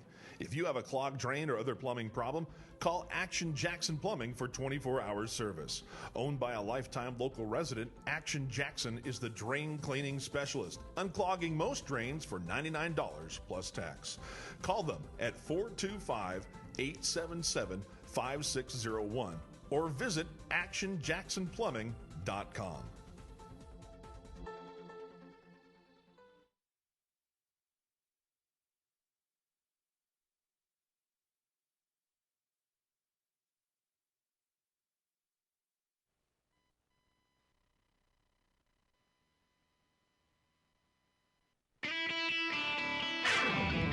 Hawks fans, if you're hungry after the game, visit Sorelli Pizza and Sports Bar. You can enjoy the best pizza in Mountlake Terrace while watching your favorite sports on the big screen. Located just down the street from Mountlake Terrace High School, Sorelli offers pizza, pasta, salads, and sandwiches, plus a daily lunch special for just $8.95. Order in or take out.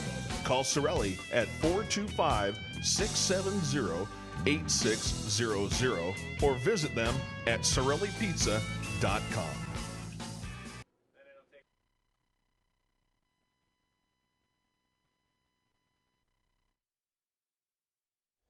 And we are back at Highline Memorial Stadium here in Burien, where the Mountlake Terrace Hawks and the Kennedy Lancers are getting ready for the second half of play.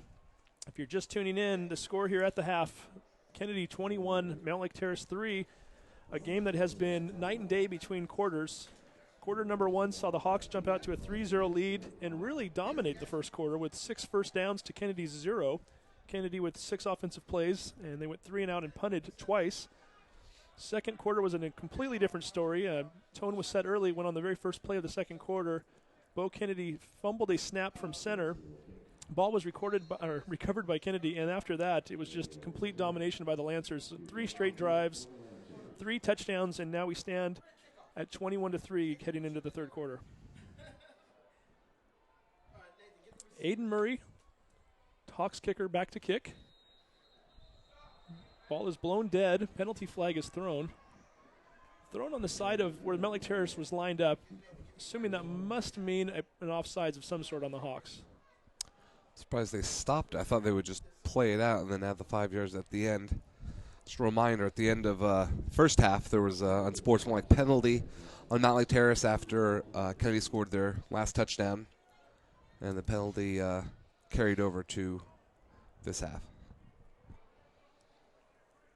So, yeah, the Hawks already kicking from the 25-yard line to begin with because of that penalty at the end of the half. This will put them back on the 20. And, again, if you're going to have any chance of winning this game at all, you must get a huge stop here on this first possession.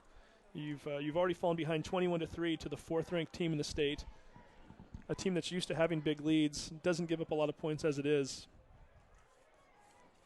18 points in itself is going to be a lot to overcome. If it gets any bigger than this, it might be the end of the season for the Hawks.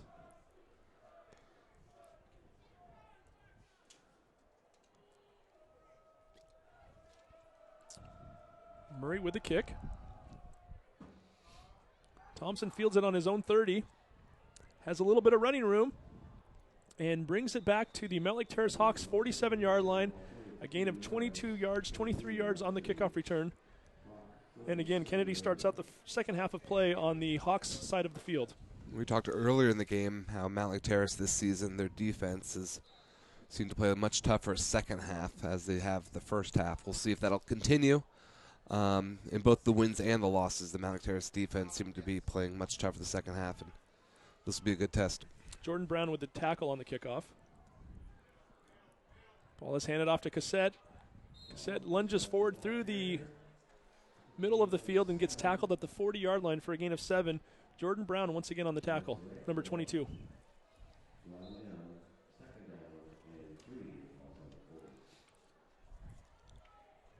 So, Dave, I didn't see you out trunk-or-treating the other night. I could not make it. Could not make it, okay. I was actually still nursing a cold, but I'll keep that to myself. It's been like all week. I cannot shake it. Hand off to Cassette. Finds some more running room. He's still going. He's got an opening. Cuts it back and is finally brought down by Chris Guerrero at the 16-yard line. A gain of 24 and another Lancers first down. And again, for those that don't remember, Trunk or Treat was the big event put on by Red Onion Burgers. It's an event that Red Onion's done for the last 3 years to help the kids of the Mountlake Terrace area have a safer and easier way to trick or treat on October 31st. Took my car out there this year, dressed up as one of the members of the KISS band, and had a good time with that. We gave candy to about 650 kids, and we again thank Sean Richards, the owner of Red Onion, for doing that. And which member of the band were you? Thompson with the run there, and he's finally brought down on the 12-yard line. That would be Peter Criss, the drummer, the former drummer of KISS. Yeah, I went with the guy that's been fired. What do you want me to say? But well, you know what? It's better than dead, like the Spinal Tap drummers. Well, and I actually went with Peter Criss because he's the easiest one to paint. You can actually do him with your fingers in like 3 minutes. The other ones you actually need little liners and everything else, and I just wasn't going to deal with that and multiple colors. And I don't have the tongue to be Gene Simmons, but that's another story. Ball is on the 12-yard line of play as Kennedy comes back up to the line of scrimmage. But, yeah, again, we had a good time. Mason Stone's little brother, Wyatt, was out there. Saw him and his mom, and Coach Carden was out there as well. Cassette fumbles the ball.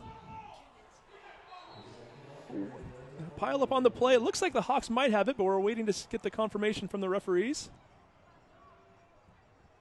Penalty flag thrown. 2 penalty markers thrown. We still haven't seen who has the ball.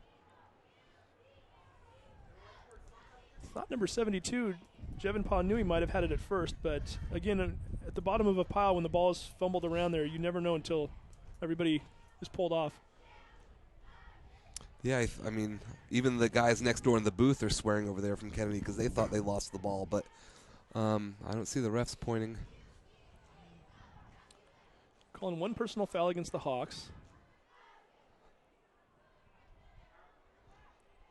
And I still have not seen – apparently the Kennedy offense is still on the field, so I have to think that Kennedy did, in fact, recover the ball. Well, there were 2 separate flags thrown, but only 1 call. I noticed that too, and unless 2 different referees noticed the same thing and just threw the flags simultaneously. Well, they weren't. No, there definitely one came after the other, didn't it? Yeah. It is Mountlake Terrace ball. Unfortunately, that penalty marker does move the ball back half the distance to the goal, so the Hawks do in fact have the ball, but they're starting out on their own 4-yard line. So the Kennedy booth next to us was correct to swear. Devontae Downs with the first carry of the second half. Lunges forward for a gain of a yard. That will bring up 2nd and 9.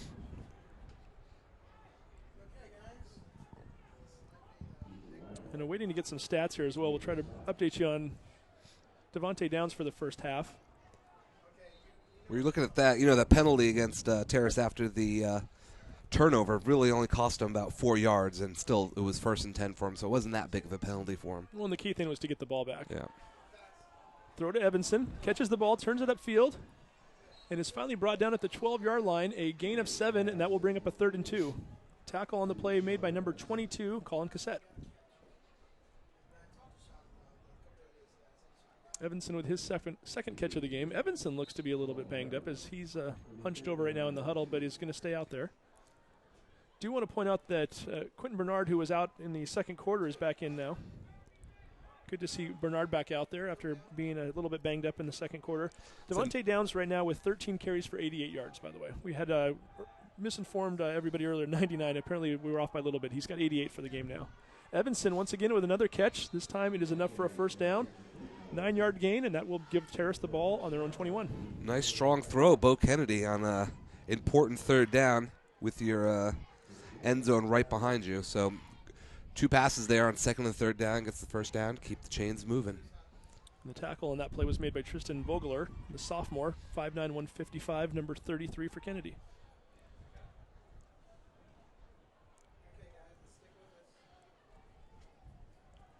So again, the Hawks trying to get something going here. 8:48 to go in the third quarter.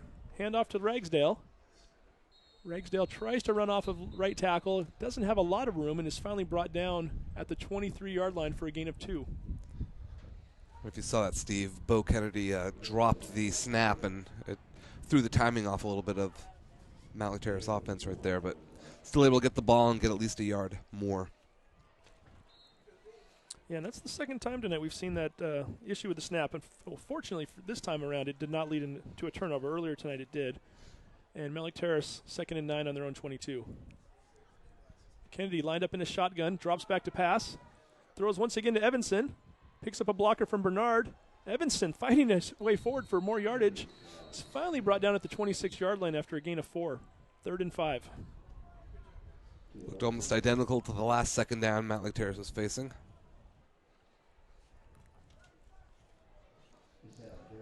I'm thinking this would be a good time to have Bo Kennedy roll to the right. And if there's something downfield, throw it. If not, turn it up and run. And certainly the Mike Yelowicki, the offensive coordinator, and Tony Umayam, the head coach, are seeing something here that they like. They 3 completions to Evanson here on this drive alone after only completing 2 passes in the entire first half.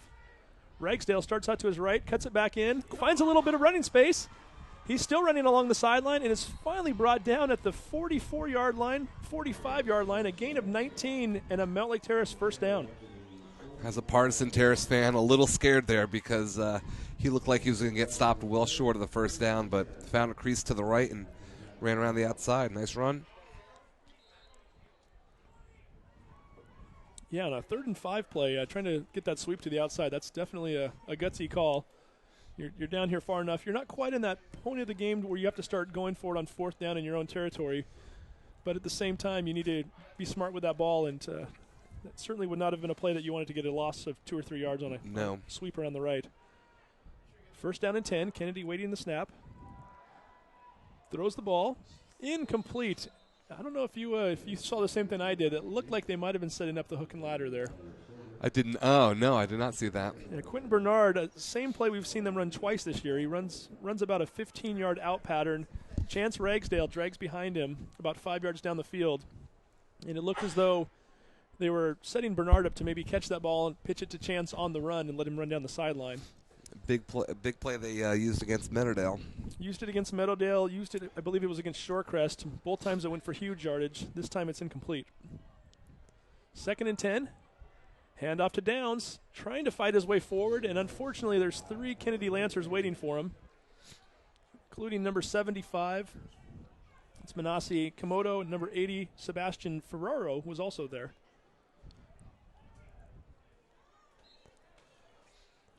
So, Dave, before I forget, too, I want to really acknowledge our crew tonight working on the game, and really all season long. This is our 10th game of the year, and in case this is our last game, we certainly hope it's not, but in case this is our last game, we certainly want to talk about some of the folks we've been involved with this year. Just a tremendous year, very exciting for us and for the school and the football team. Do that in just a moment here. Kennedy again lined up in the shotgun, rolls out to his left, looks down the field, hits Evanson, complete.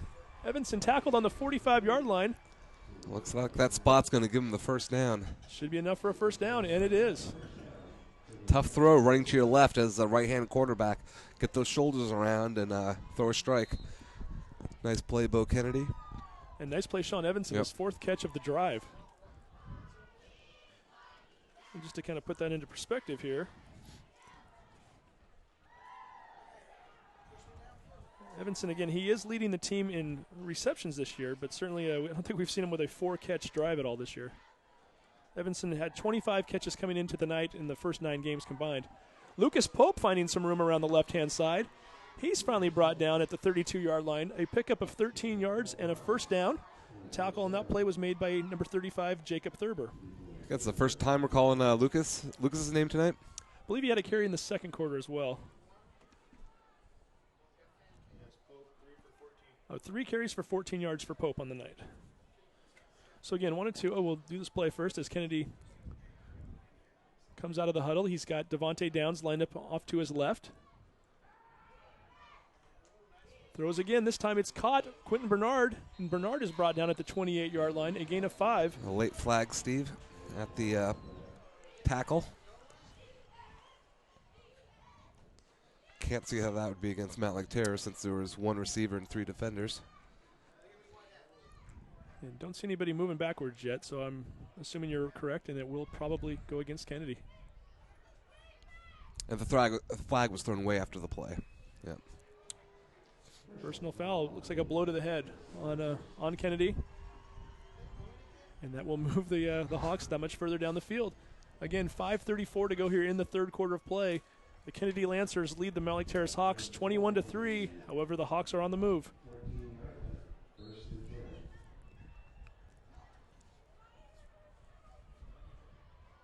Mountlake Terrace ball on the 14-yard line. Kennedy once again in the shotgun formation. Hands off to Devontae Downs. He's got a little bit of space.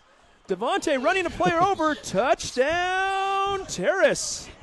Devontae Downs with his 23rd touchdown of the season, his first touchdown tonight, and with 5:16 to go here in the 3rd quarter of play, Mountlake Terrace 9, Kennedy 21. I'm not sure who was in there for the supposed tackle, but I don't think he's going to stand in the way of DJ again. He's going to have to get lower. He just put his left shoulder down and kept on going. I think when the player that, again, we didn't see the number, when he watches the video later, he might just come to the conclusion that next time, just get out of his way. He's already in the end zone. 230 pounds of running Devontae Downs coming at you doesn't usually end well for the defensive back. Mountlake Terrace fakes the swinging gate and then comes back over into your standard point after touchdown formation. Freshman Mikey Jensen awaiting the kick. Ball is snapped over Evanson's head. And unfortunately, that is not going to end well for the Hawks. The Lancers are able to capitalize and jump on the ball. And we're going to take a quick break. So when we come back, 5:16 to go in the third quarter of play.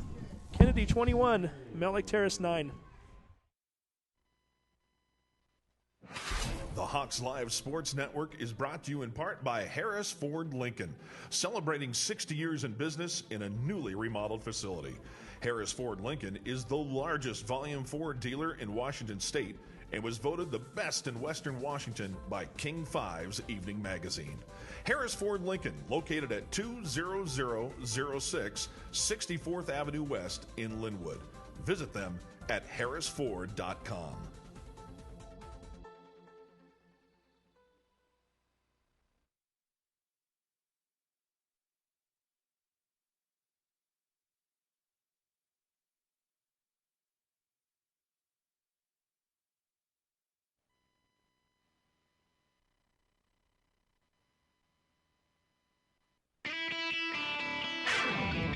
Hawks fans, if you're hungry after the game, visit Sorelli Pizza and Sports Bar. You can enjoy the best pizza in Mountlake Terrace while watching your favorite sports on the big screen. Located just down the street from Mountlake Terrace High School, Sorelli offers pizza, pasta, salads, and sandwiches, plus a daily lunch special for just $8.95. Order in or take out.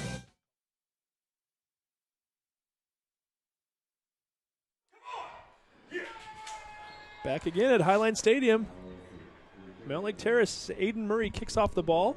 Ball is fielded by Ramsey Bauer, number 10 for the Kennedy Lancers. Bauer is tackled at the 25-yard line, and Kennedy will start there with 5:11 to go in the third quarter. Nice coverage by Mountlake Terrace. The kick was a line drive right to the receiver, so I thought he'd get a lot more yards than that. Good closing speed by Mountlake Terrace. So another big defensive group of plays coming up here as Mountlake Terrace has got that lead down to 12 now. However, time is not on their side right now, and the Hawks need to get this ball back. Winter tries to run around the right hand side, fumbled the football, and the ball is being ruled out of bounds. It looked as though Chance Ragsdale might have fallen on it. However, part of his body, I believe, was over the out-of-bounds line, and with that, Kennedy will maintain possession.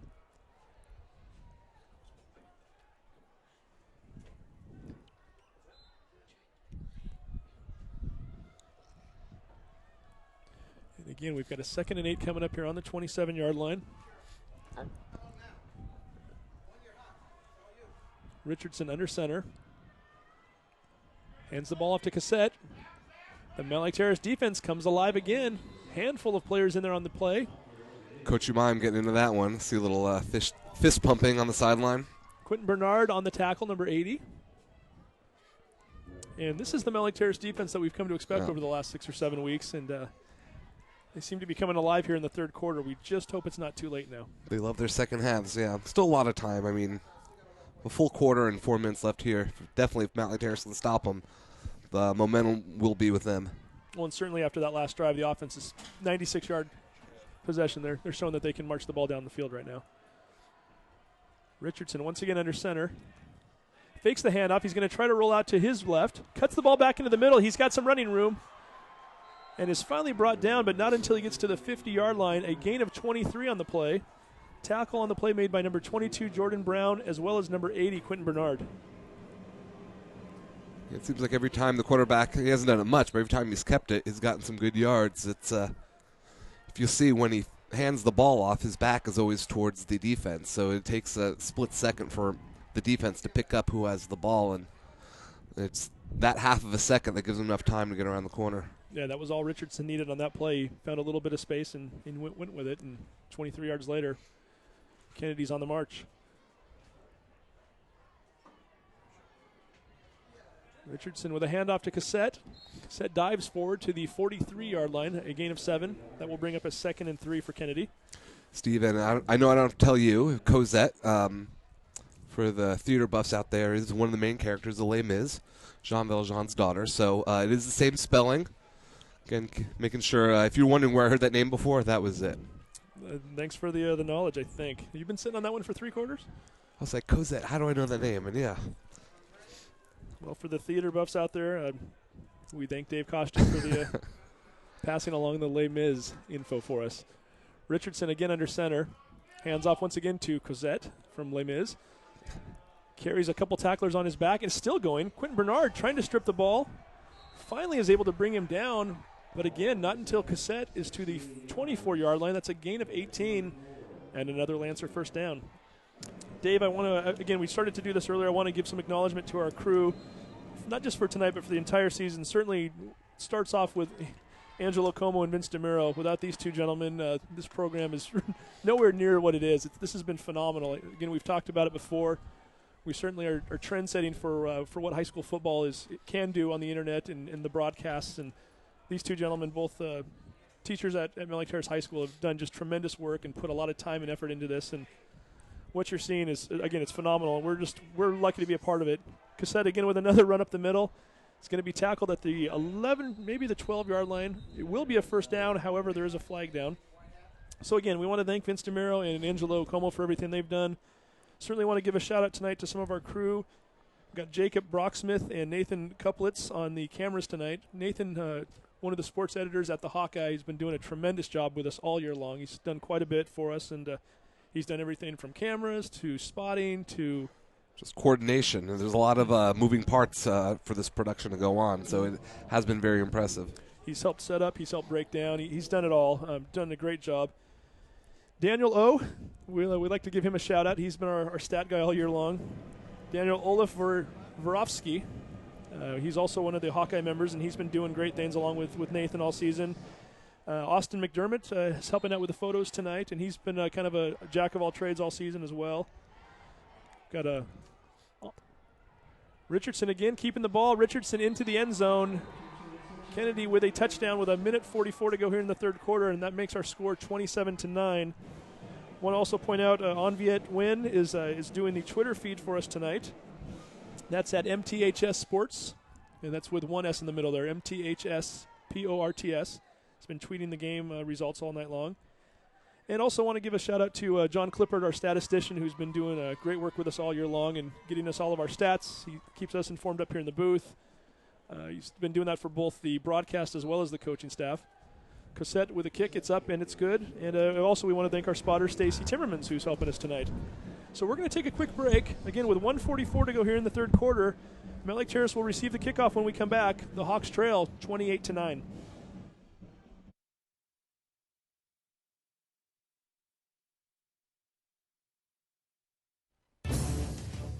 The Hawks Live Sports Network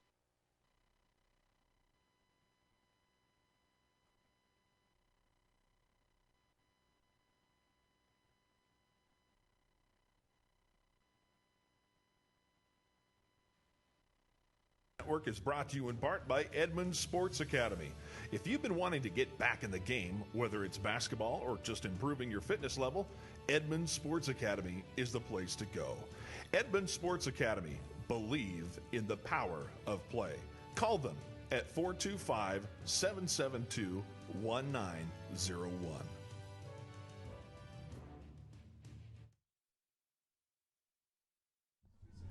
And we are back from Highline Stadium. 1:44 to go here in the third quarter of play. The Mountlake Terrace Hawks trail the Kennedy Catholic Lancers 28-7. 28-9. Colin Cassette, the running back for the Lancers, set to kick off the ball.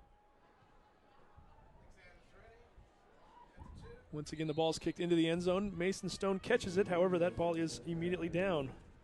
Also, while we're talking about Mason Stone, I want to mention tonight that Mason's grandparents, who have been at a handful of the games this year, I believe, Jim and Linda Stone, have returned to Florida, or are down in Florida right now watching the game tonight. And Mason's mom, Rebecca, asked us to say hello to them. So Jim and Linda, we wish the game was going a little bit better in terms of the outcome. However, we do appreciate you watching.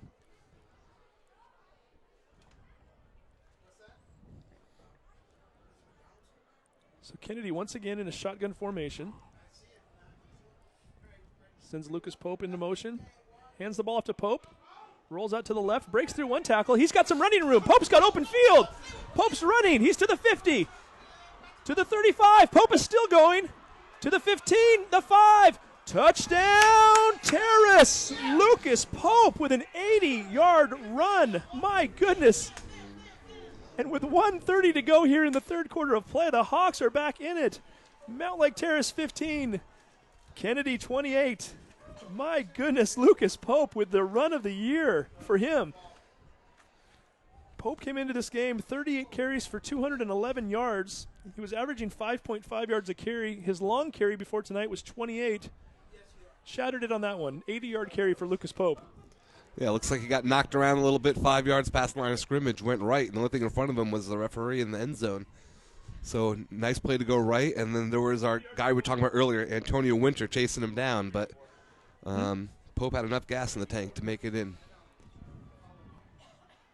And Pope now with 94 carries on the 94 yards on the night. Kennedy trying to look for the two-point conversion, rolls out to his left, and is hit and taken out of bounds at the 5-yard line, and unfortunately the Hawks once again are unsuccessful on a two-point play. We're going to take a quick break here at Highline Stadium. We're again with 1:30 to go here in the third quarter. The Mountlake Terrace Hawks trail Kennedy 28-15.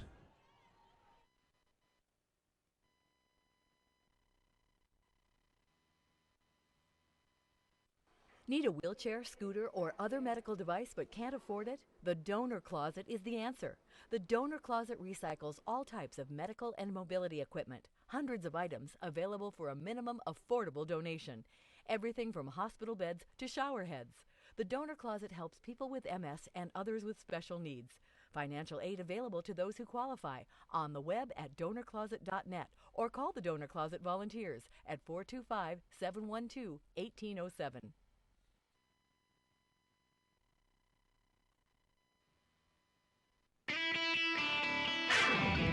Hawks fans, if you're hungry after the game, visit Sorelli Pizza and Sports Bar. You can enjoy the best pizza in Mountlake Terrace while watching your favorite sports on the big screen. Located just down the street from Mountlake Terrace High School, Sorelli offers pizza, pasta, salads, and sandwiches, plus a daily lunch special for just $8.95. Order in or take out. Call Sorelli at 425-670-8600 or visit them at SorelliPizza.com.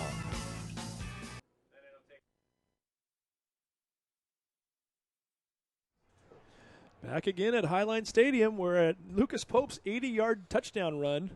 Cuts the Lancer lead to 28-15. Kennedy fields the ball in the 15-yard line and a lot of running room. Still waiting to see what player number that is. It's number 33 for Kennedy on the return. That's Tristan Vogler, and he's finally tackled by Mike Jensen, the kicker. Or, I'm sorry, Aiden Murray, the kicker. But unfortunately, the tackle isn't made until after Vogler gets into Mountlake Terrace territory. And once again, the Lancers will start off with very good field position on the Mountlake Terrace 47-yard line.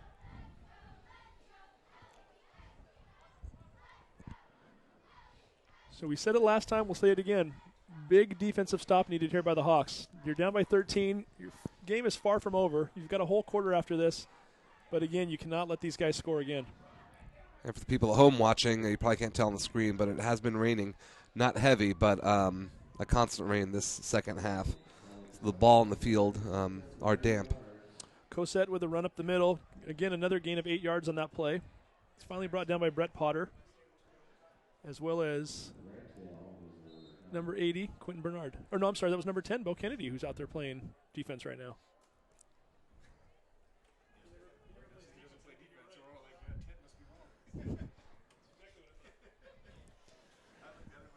Again, 2nd and 1 on the 37. Richardson brings his team up to the line of scrimmage, gets under center. Ball is handed off to Cassette. Trips over one of his his own offensive linemen, but it looks like he might have fallen forward for a first down. And again, another late penalty thrown into the into the pile.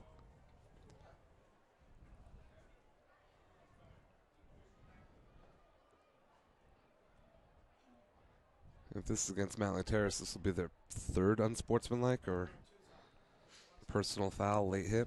And again, this late in the game against a quality opponent in a state playoff game, you cannot give up yardage. You cannot give them free chances to get down that field.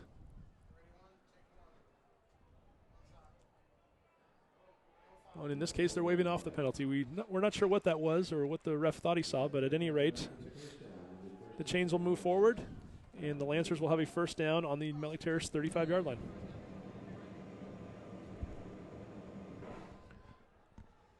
We'll see if Kennedy has another one where the quarterback keeps it because, like I said earlier, every time they're doing that play, he's getting a lot of yardage. And that quarterback would be Connor Richardson. He's back under center. Takes the handoff, hands it up to Winter. And Winter immediately tackled by Devontae Downs. Devontae letting his presence be known. Takes Winter down for a loss of 2 yards. And with that, we have come to the end of the third quarter.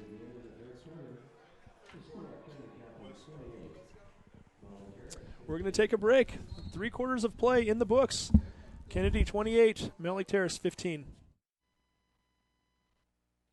Hey, sports fans, do you want to know when and where your favorite teams in the West Coast Conference are playing? Who won the game last night and what the current standings are? Well, it's easy to find out on westcoathletics.com. The information is entered by athletic directors and coaches, so you know it's accurate and up to date, making westcoathletics.com the place to view official scores, schedules, standings, and photos for all the schools and all the sports in the West Coast Conference. Follow us on Twitter and Facebook and check out westcoathletics.com, the official website of the West Coast Conference.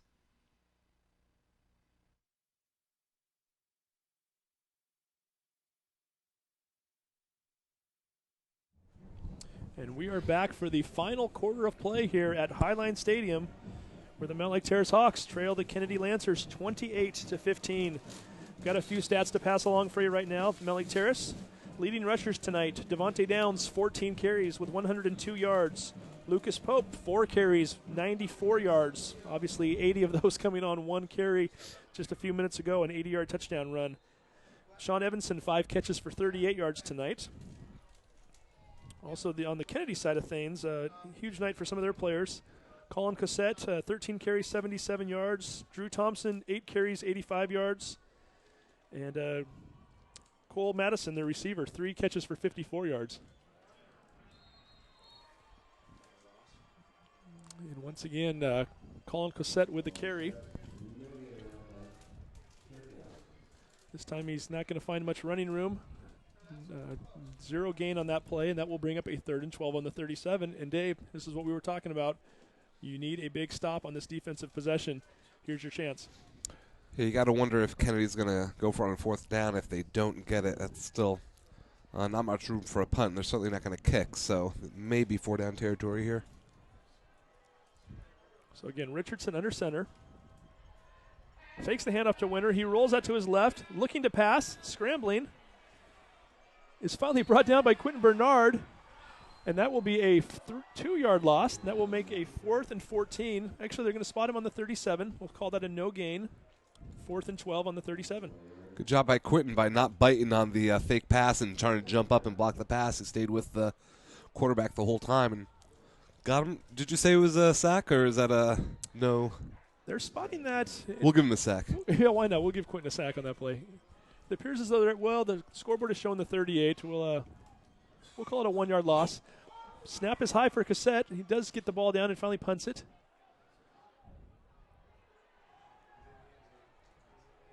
And the ball apparently is going to be down. Oh, no, they are calling it a touchback. Woo. That was scary. I'm like, he's in the end zone touching the ball. Now, isn't the punter a lefty? He kicked that with his right foot. I'm telling you, this punter is impressing me. And the funny thing is that the ball was snapped high. As soon as he turned around, he had to have noticed he did have plenty of time. There wasn't a big rush coming by any means. So certainly if he is a lefty, he had time to get it to his left foot. It wasn't as though he was so rushed where he had to kick it off the wrong foot. But either way, it worked out pretty well for him. It was a 37-yard punt. Netted only 17 yards, however, with the touchback in the end zone, and the Hawks will have the ball on the 20-yard line. Good hands by him because that was a high snap, and he got one hand up there, able to bobble it and still keep it from hitting the ground. That's when bad things usually happen. Sean Evanson goes in motion. Kennedy takes the snap, hands off to Downs. Downs leaps over the pile and leaps over a tackler in the process as well, and finally gets down to the 26-yard line, a gain of 6, and that will bring up a 2nd and 4. Dave, I don't know, have you been driving around Mountlake Terrace at all this week? Not really. Don't know if you've had a chance to see it. I want to give a nice shout out to the Booster Club this week. Great job by them. A lot of the parents got together this week, spray painted a bunch of Go Hawks signs, and they've been placing these signs all over town. Hand off to Downs. He's rolling out to the left. He's got some room. Cuts back into the middle. He's still going. Finally brought down at the 45-yard line, a gain of 19 and a Mountlake Terrace first down. So, again, these signs they've been painting all week. The parents have done a tremendous job with this. They've posted them all over the place. You see them when you're driving down 44th, 48th, 56th. I know 228th has a couple of these signs out there right now. Not small signs either. Some of these signs are pretty good size. So we want to give a nice shout out to the parents and the rest of the Booster Club for doing that and really kind of getting behind the school spirit of what playoff football should be all about. That's great. Yeah, the community. We talked about a program. It's not just the football players and the team. It's the community, like you said, and the whole school around it. Downs again takes the handoff. This time not as much doing as he did on the last play. Gain of maybe a yard, and that will bring up a 2nd and 9.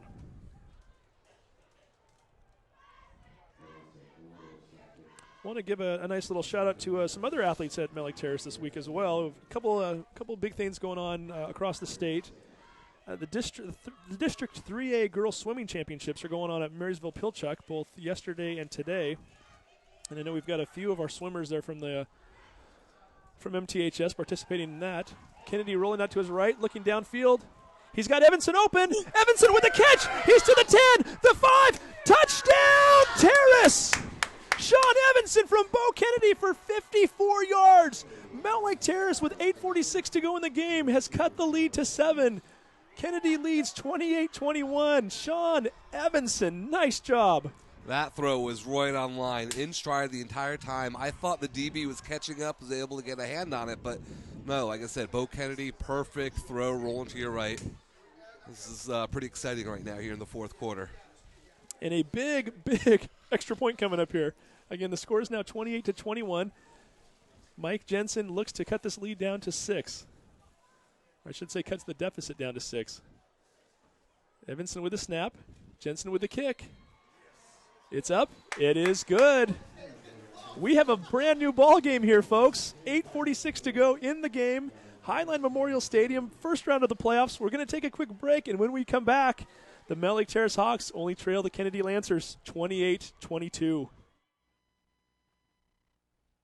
Hey, sports fans, do you want to know when and where your favorite teams in the West Coast Conference are playing? Who won the game last night and what the current standings are? Well, it's easy to find out on westcoathletics.com. The information is entered by athletic directors and coaches, so you know it's accurate and up to date, making westcoathletics.com the place to view official scores, schedules, standings, and photos for all the schools and all the sports in the West Coast Conference. Follow us on Twitter and Facebook and check out westcoathletics.com, the official website of the West Coast Conference.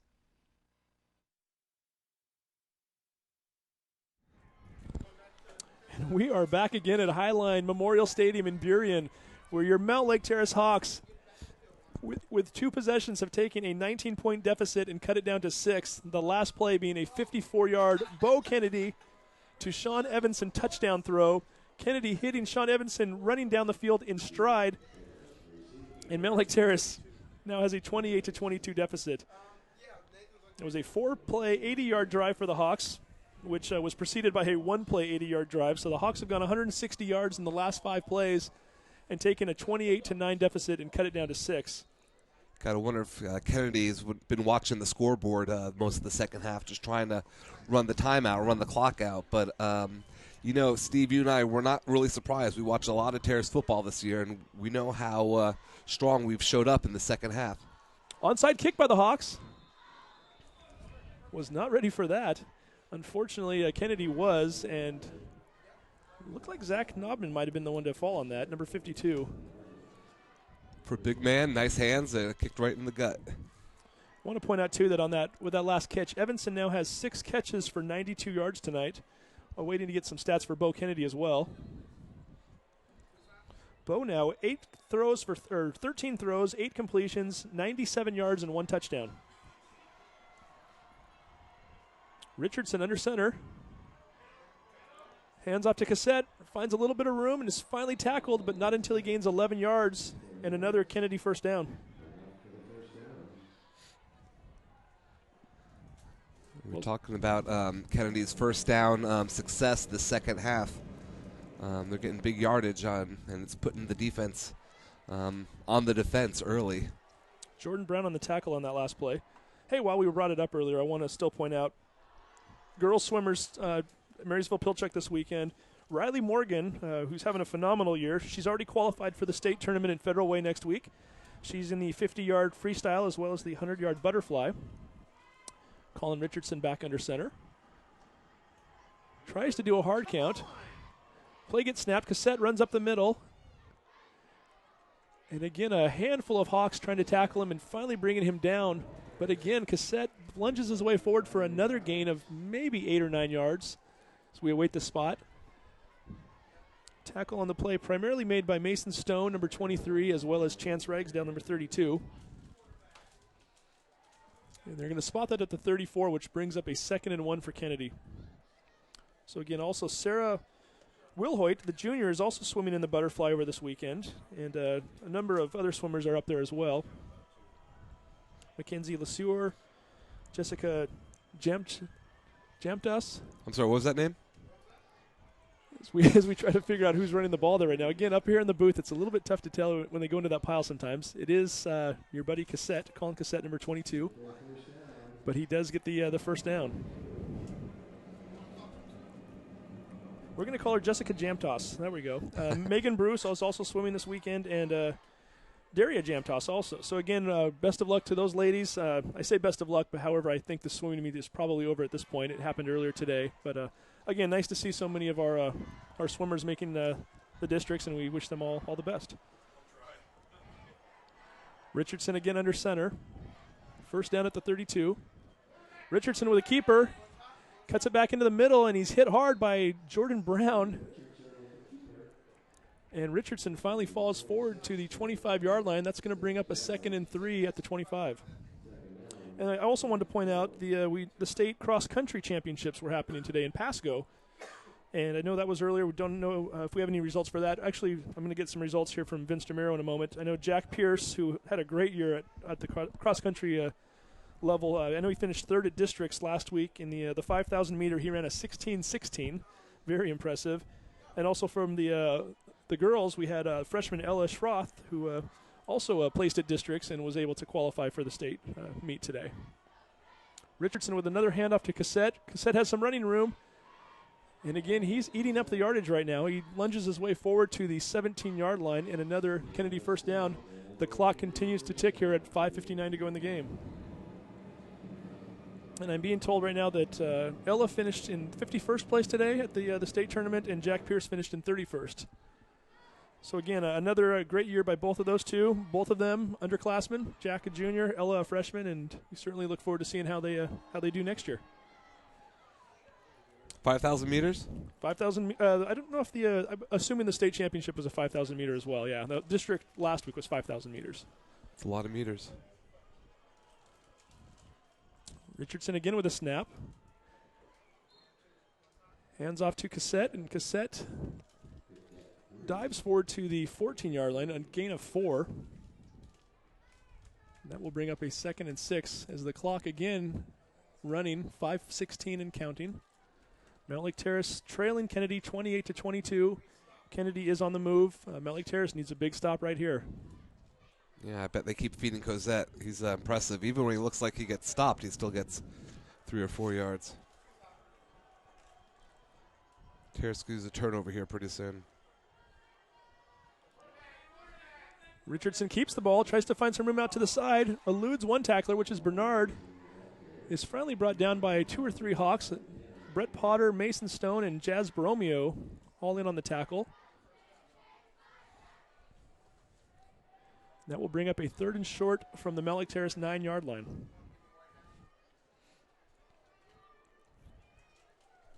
It's too bad. Looks like we had him stopped for a loss there, but he was able to slip a tackle and pick up 5-6 yards. So we're going to call this a 3rd and 2 on the 9. Certainly one of the bigger plays of the game. 4:26 to go in the ball game. Kennedy with a 6-point lead, and Kennedy on the move. Richardson again under center. Hands off to Cassette. Cassette is stopped. Again, he's trying to push his way forward. It's going to be very close, as he might have gotten a couple yards on the play. Jordan Brown and a few other players in on the tackle. No sign yet. Refs appearing to be signaling for a measurement. Officials timeout as they try to determine whether or not it is in fact a first down or not. So we're looking at 3:56 to go here on the clock. Mountlake Terrace, win or lose tonight, heck of a showing. 4th ranked team in the state, Kennedy Catholic. We've talked about it a little bit tonight. Kennedy over the years, they've won their division, their conference, 16 years in a row.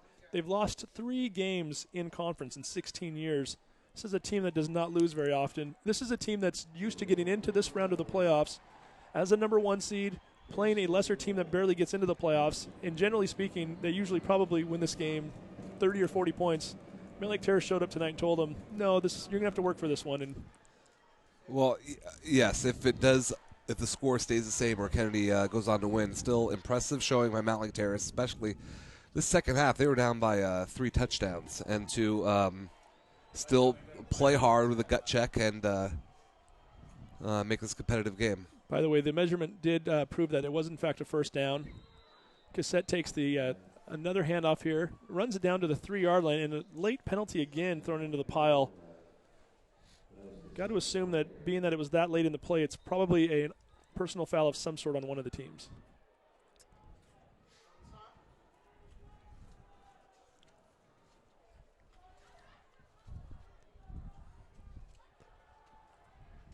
I was watching the Kennedy kicker warm up at halftime, or actually before the game rather. Certainly has a good distance on his foot. Why we talk about that is because obviously if they do kick a field goal here, that would make it a 9-point game, which would essentially, for the most part, put the game out of reach. And if this is in fact against Kennedy, we don't know that it is or not, but if it is, that certainly is going to push Kennedy that much further from the end zone, and the possibility of a field goal attempt here in the next few plays would... Yeah, it's a big call. I don't know what's taking the refs so long.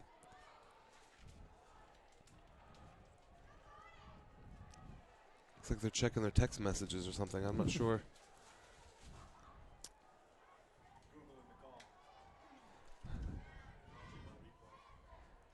Yeah, that is really odd. Usually on a personal foul like that, it's a pretty quick call, and it is against the Hawks.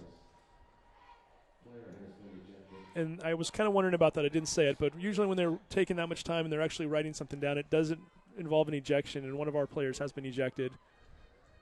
As the referees are over explaining that to Coach Umayam right now. Not sure who that player was.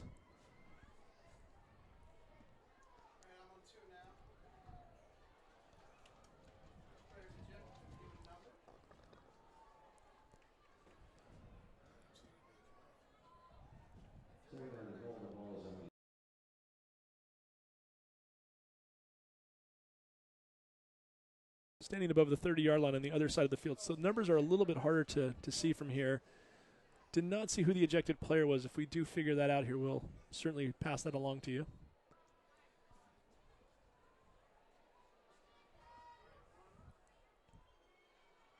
Richardson takes the snap. Cassette tries to jump into the end zone, and unfortunately for him is met by Brett Potter and Mason Stone.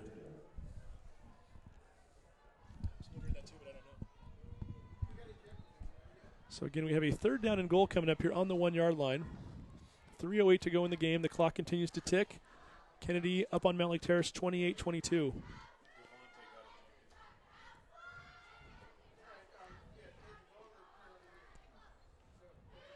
And the one player we have noticed that is not in the game, and we're not confirming that this is the ejection, Devontae Downs is on the sideline right now, his helmet off.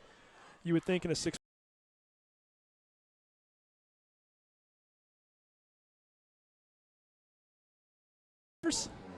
And with 2:41 to go here in the ball game, Kennedy expands their lead to 34-22. That was a good-looking drive by Kennedy. You know, there was no free plays.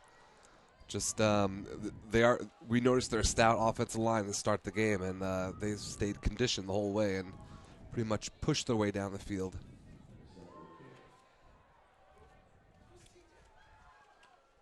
Yeah, we're talking about maybe DJ was ejected, but he's still holding his helmet, so I'm not sure. Well, you know, if he has not been ejected, he will certainly be in there for the next drive. So we'll wait to see what that looks like. But again, I would have thought he would have been in there on a crucial defensive stand. We're going to take a quick break. Again, with 2:41 to go here in the ball game, Kennedy now leads Mountlake Terrace 35-22.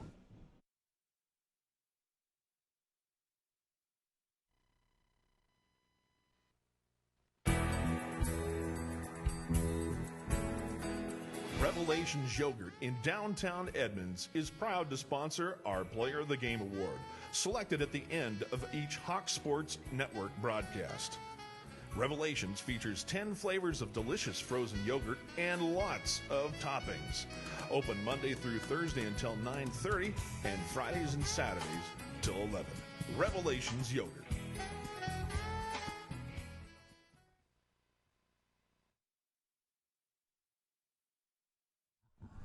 Welcome back to Highline Memorial Stadium in Burien, where with 2:41 left to go in the ball game, Kennedy on that last touchdown expands their lead over Mountlake Terrace to 35-22.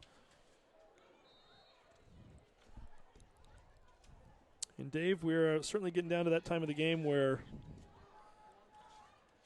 2:41 isn't much time for one drive, let alone the need for two scores. It's Mountlake Terrace is certainly going to need a huge play here very, very shortly, or this game is going to be over fairly quickly. Yeah. Mason Stone fields the kickoff. He's got some running room and is brought down on the 22-yard line, and Mountlake Terrace will start their next possession there with 2:33 to go in the game. Well, Terrace has had a fairly successful, I have to say, probably their best passing night of the season so far. So if you want to get some yards for your offense, you want to start throwing the ball, and we'll see if it'll continue their good fortune. But it looks like DJ Downs is not in the backfield, so not that Terrace would be a threat to run with down 2 touchdowns, but it's one less weapon the Kennedy defense needs to worry about. And again, one of our players was in fact ejected on that last drive. We think it was Devontae Downs. We haven't confirmed that, but watching Devontae over there on the sideline holding his helmet, it certainly looks that way. Ragsdale on the carry there, gain of 2 yards. 2nd and 8 on the 25, and the clock continues to run. Kennedy takes the snap, rolls out, throwing deep. Incomplete. Intended receiver was Sean Evanson. Had a Connor Richardson, the quarterback, who's right now playing safety, took a diving attempt at that ball and couldn't quite come down with it. That will bring up a 3rd and 8.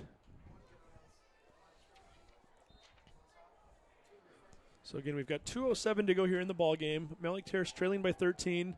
3rd and 8. You have to think that right now, well, you don't have to think. You know that this is 4-down territory. Yep. If you throw an incomplete pass here or you come up short, there will definitely be another offensive play rather than punt.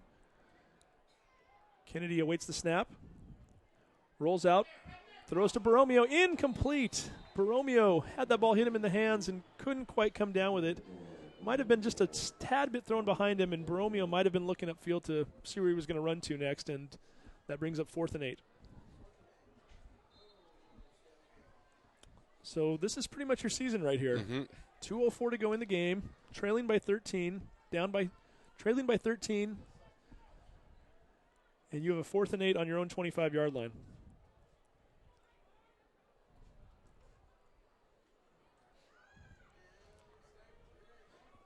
Quentin Bernard lined up to the split end on the right-hand side. Sean Evanson in the flanker. Ball's thrown to Borromeo. This time he catches it, tries to turn upfield, carries a few tacklers, and gets ahead for a 1st down. Jazz Borromeo with a yards after catch on that play keeps the clock moving. And Dave, we do have a few scores to pass along here out of the Edmonds School District, and we'll pass those along here in just a moment. Clock is running, 1:52 to go. Evanson and Bernard again lined up to the right. Kennedy throwing the ball. Incomplete. Incidental contact there. Quentin Bernard and Colin Cassette were running down the field together. Feet got tangled up, and that will bring up a 2nd and 10. So again, we've got a couple scores tonight from the Edmonds School District, and unfortunately, the Mountlake Terrace Hawks are not the only school from Edmonds that is not having a good night. Eastside Catholic leads Meadowdale 27-13 in the 4th quarter of their playoff game, and Edmonds Woodway playing Bellarmine Prep for the 2nd year in a row in the playoffs, and for the 2nd year in a row, Edmonds Woodway not faring very well, currently trailing Bellarmine Prep 42-6 in the 4th quarter. Seems like the private schools are having the way with the Edmonds School District tonight, unfortunately. They are. And one good note on that, Glacier Peak played a private school yesterday, another Westco school of ours. Glacier Peak advanced to the 2nd round last night by beating Seattle Prep 28-0. So we did get one Westco school into the 2nd round, and who knows, maybe some sort of a miracle here, and the Hawks can move along as well. Now they keep shooting themselves in the foot. Looks like another penalty against Mountlake Terrace. This has really been a sloppy game for Mountlake Terrace on both sides of the ball. There's been a lot of after-the-play whistles, and they've been really disciplined all year long. This is really the first time I've seen all these unsportsmanlike calls against them. So 2nd and 25 coming up for the Hawks. Kennedy gets immediate pressure up the middle and looked to just be throwing the ball away. It was somewhat intended for Chance Ragsdale, but I think more than anything else was just trying to avoid a sack. That'll bring up a 3rd and 25. Hey, I want to take this time, too, to kind of mention, well, first of all, we need to mention again what a phenomenal season this has been for the Hawks. Again, 2nd time to the playoffs ever. The way that this team has just dominated for 7 weeks, going 5-2, 2 very close losses, 5 dominating victories. One of the best Mountlake Terrace football teams ever. And time to kind of look ahead to 2013 also, another team that could be very good for the Hawks and could build on the success they've had this year. Kennedy drops back to pass.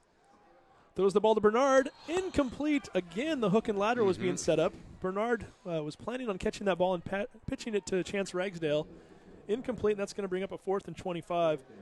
So, again, this is a very young team. You're certainly losing a lot at the skill positions on offense. You lose Bo Kennedy at quarterback. You lose all 3 of your wide receivers, which is Bernard, Esparza, Evanson. And you lose 1 offensive lineman. You lose Micaiah Tanner, your center. This is a team that's bringing back the running backs, Devontae Downs, Chance Ragsdale, 4 of your 5 linemen, which have had a great year. Really, Pa Nui, Kemper, Potter, Davis, all having outstanding seasons thus far. You're going to have all of those players back. By the way, I'd be remiss if I didn't mention Lucas Pope, who's having a nice night, and Jazz Borromeo. You lose both of them. Jordan Brown, who's had a very nice year, and it just gets better and better every week. Number 22, playing on that tight end position and also playing on the defensive side of the ball and 2nd on the team in tackles. He's also back next year. So that's your offense. You have to replace a few players from that, but you've got a lot of returning players there. And then on the defensive side of things, many of the same players I just mentioned. Pa Nui, Brett Potter, who has what seems like a million tackles this year. He's just been having a fantastic season and really should be given considerable amount of consideration for the All-Westco honors at middle linebacker. Here's the 4th and 5 play. Intercepted. That's number 35. Oh, incomplete. Finally drops the ball. And they're calling it a fumble. It's Mountlake Terrace ball. Number 35 for Kennedy. That's Jacob Druber. He caught the ball, started to run with it, dropped it. We thought they were going to rule it an incomplete pass. However, the referee says, no, you intercepted it and ran it and dropped it. Quentin Bernard, being smart about it, jumped on that ball and recovered the fumble. 1st down Hawks. And because it was an interception, the change of possession happened, and then after he fumbled it, so now Terrace did not get to the 1st down yard marker they were originally going for, but since there was a change of possession twice, they get a 1st and 10. So Mountlake Terrace 1st and 10 at their own 27, 1:24 to go in the game. And again, just to kind of get back to what we were talking about a minute ago, a lot of defensive players coming back on what's just been maybe the best defensive team that Mountlake Terrace Hawks have ever fielded. With Potter's coming back, Devontae Downs is coming back, Jordan Brown are coming back. Toby Munnis has had a phenomenal year at linebacker. He kind of came out of nowhere this year and has really had an outstanding season. Chance Ragsdale playing great at that corner position. Another completion to Jazz Borromeo, and he's finally brought down at the 34-yard line. So just a number of players that have just had an outstanding year. And you kind of, start to look at some of the guys playing JV right now and playing at the freshman level, primarily at the JV level. And, you've got the Hopkins brothers, Justin, who looks to be the starting quarterback next year. He's more of a throwing quarterback, 6'3", kind of your pro set quarterback. His brother Josh Hopkins playing receiver. Gabe Brady's having a nice year at the JV level. He'll be playing some receiver next year. Drew Clippert, the freshman, who's doing a great job, kind of a jack of all trades at the freshman level, and a big guy who's gotten some nice varsity time this year at center from time to time when Micaiah Tanner's been down. Drew could be in the mix for a starting job next year. Austin Bates, the sophomore, who's been great on the offensive line and the defensive line at the JV level. And I know talking to the coaches, and Jody Wallace in particular was just ranting and raving about Austin Bates. They call him Fife because he transferred from Fife, so hopefully Fife will have a big year next year. Jacob Walgren, Ryan Lacoste, who's played a lot of varsity this year. Ryan's going to be back. On the line, you've got Billy Parkins, Gabe Fritz, all these guys that are getting some time. Jonathan Williams, who's second on the team at the varsity level in interceptions. Evanson with a catch.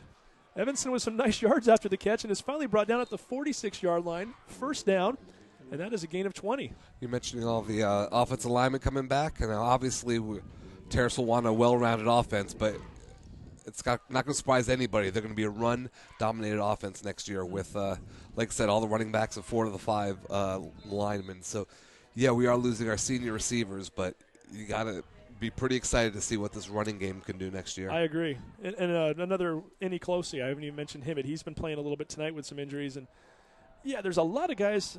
Quentin Bernard, incomplete. Bernard, if just would have looked up just a quick second earlier, he might have had that one. That's going to bring up a 2nd and 10.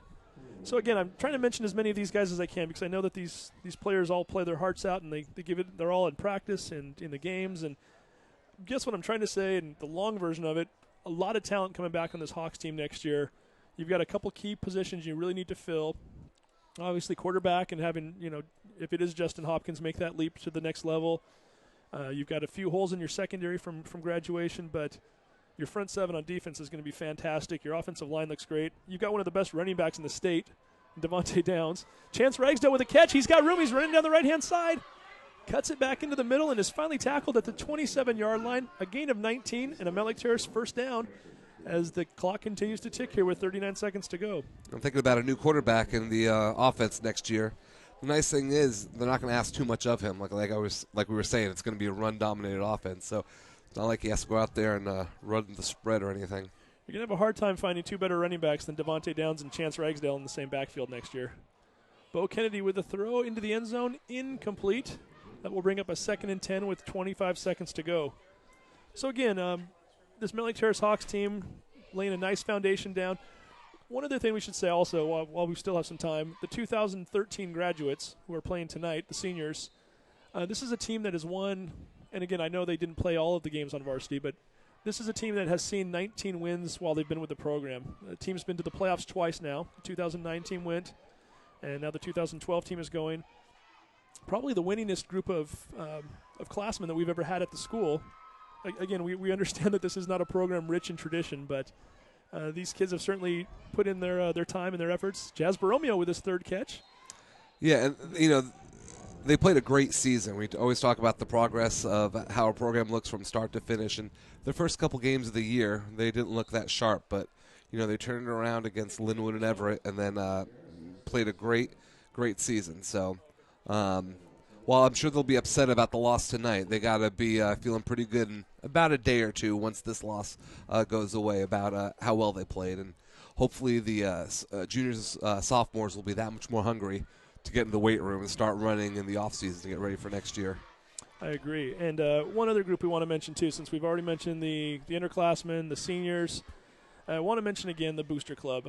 Susan Esparza has been fantastic. She's been the president of the Booster Club, the Football Booster Club, rather, for 3 years. She's done amazing work for this club. She's done a lot for the football program, for the school itself. Some of the things that we've had a chance to be involved in at the community level, things that I had no idea I was getting into when I signed up for this. I can't say enough about the job that Booster Club has done and what they've meant to everybody. And again, I know some of those parents that have seniors on the team. Again, Susan and Erica Spars in particular, and the Evansons, and the Bernards. And if I'm leaving out anybody, I apologize. But another great group of people.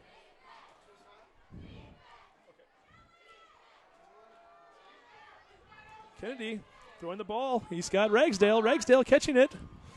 And is finally brought down at the 3-yard line. There's 8 seconds to go on the clock.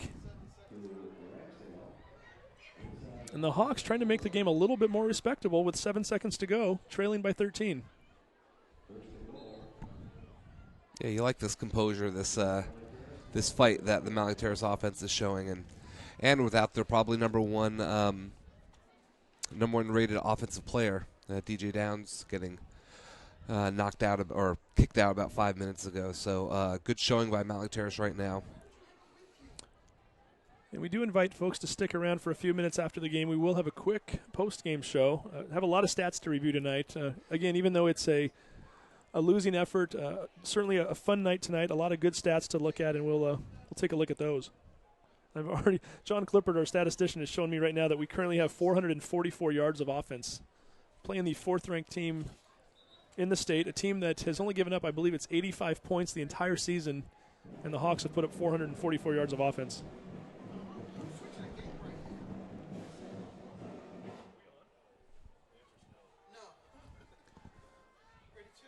Okay, so 7 seconds to go here in the ball game. The Mountlake Terrace Hawks trailing the Kennedy Lancers 35-22. However, the Hawks are looking to put one more score on the board before the end of the season. 1st and goal at the Kennedy 4-yard line. There are no timeouts left for Mountlake Terrace. Bo Kennedy throwing. Quentin Bernard with a catch. Touchdown, Terrace. And with 2 seconds to go in the ball game, the Mountlake Terrace Hawks have cut the lead down to 35-28.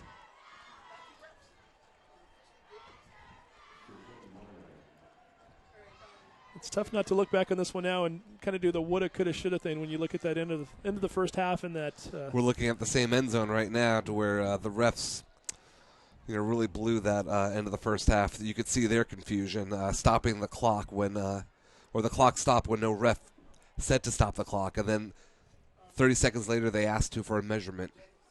Mike Jensen with the extra point. The kick is up. The kick is good. So, is there a ray of hope? Perhaps. We'll find out. 2 seconds to go in the ball game. Kennedy leads Mountlake Terrace 35-29. Got people shaking their head at me, but yeah, I've got to say something, right? You never know. Can you advance? You cannot. I knew that's where you were going. Unfortunately, if you onside kick it and the ball bounces around, the clock will run out, and you cannot advance an onside kick. So really the only hope that you have is that somehow Kennedy fair catches this ball or falls on it immediately if it's an onside kick. Or if Mountlake Terrace fair catches the ball, because the clock does not stop. The clock does not start when the ball's kicked.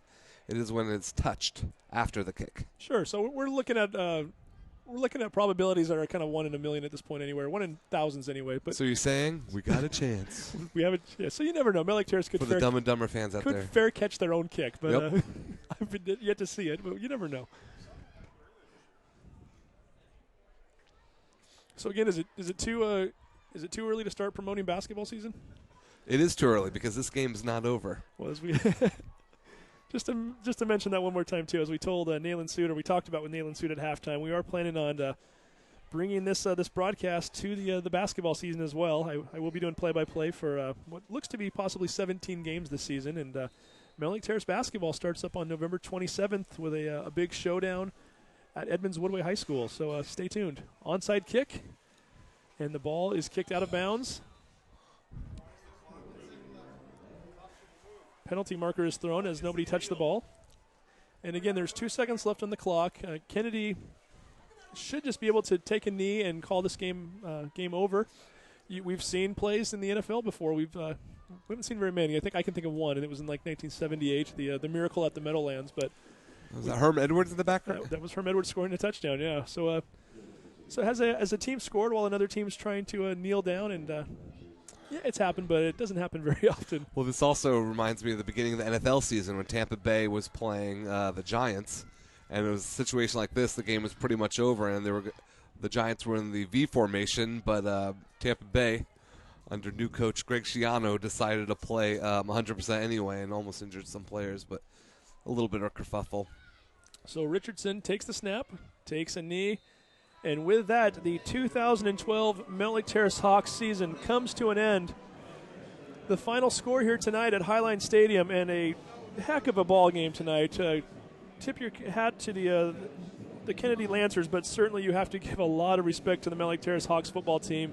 They came out here and really put on a show tonight. Unfortunately, it just wasn't enough. We're going to take a quick break and come back with our post-game show, but again, the final score, Kennedy 35, Mountlake Terrace 29.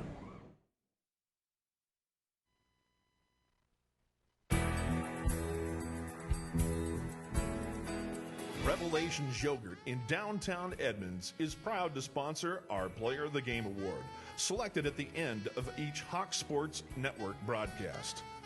Revelations features 10 flavors of delicious frozen yogurt and lots of toppings.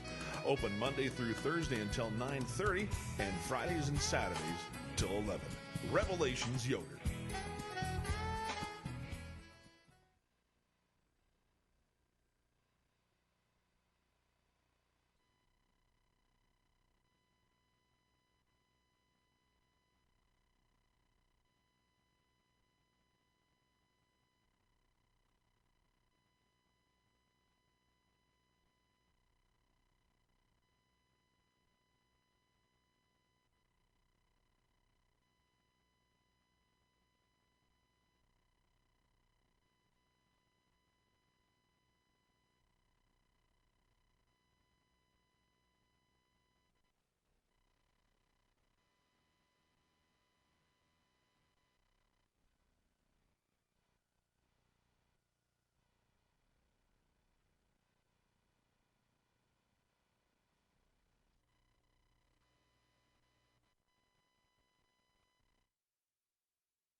Hawks fans, if you're hungry after the game, visit Sorelli Pizza and Sports Bar.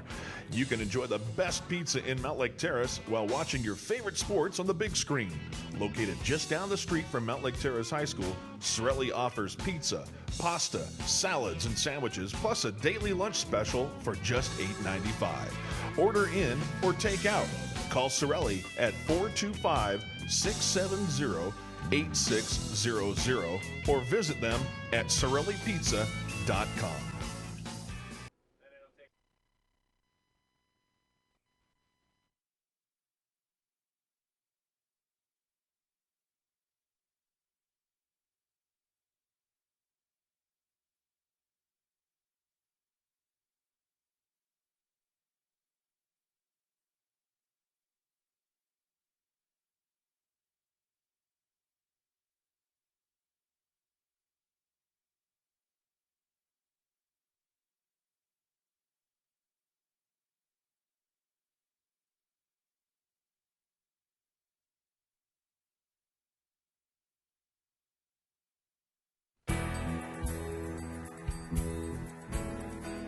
Revelations Yogurt in downtown Edmonds is proud to sponsor our Player of the Game Award, selected at the end of each Hawk Sports Network broadcast. Revelations features 10 flavors of delicious frozen yogurt and lots of toppings. Open Monday through Thursday until 9:30 and Fridays and Saturdays till 11. Revelations Yogurt.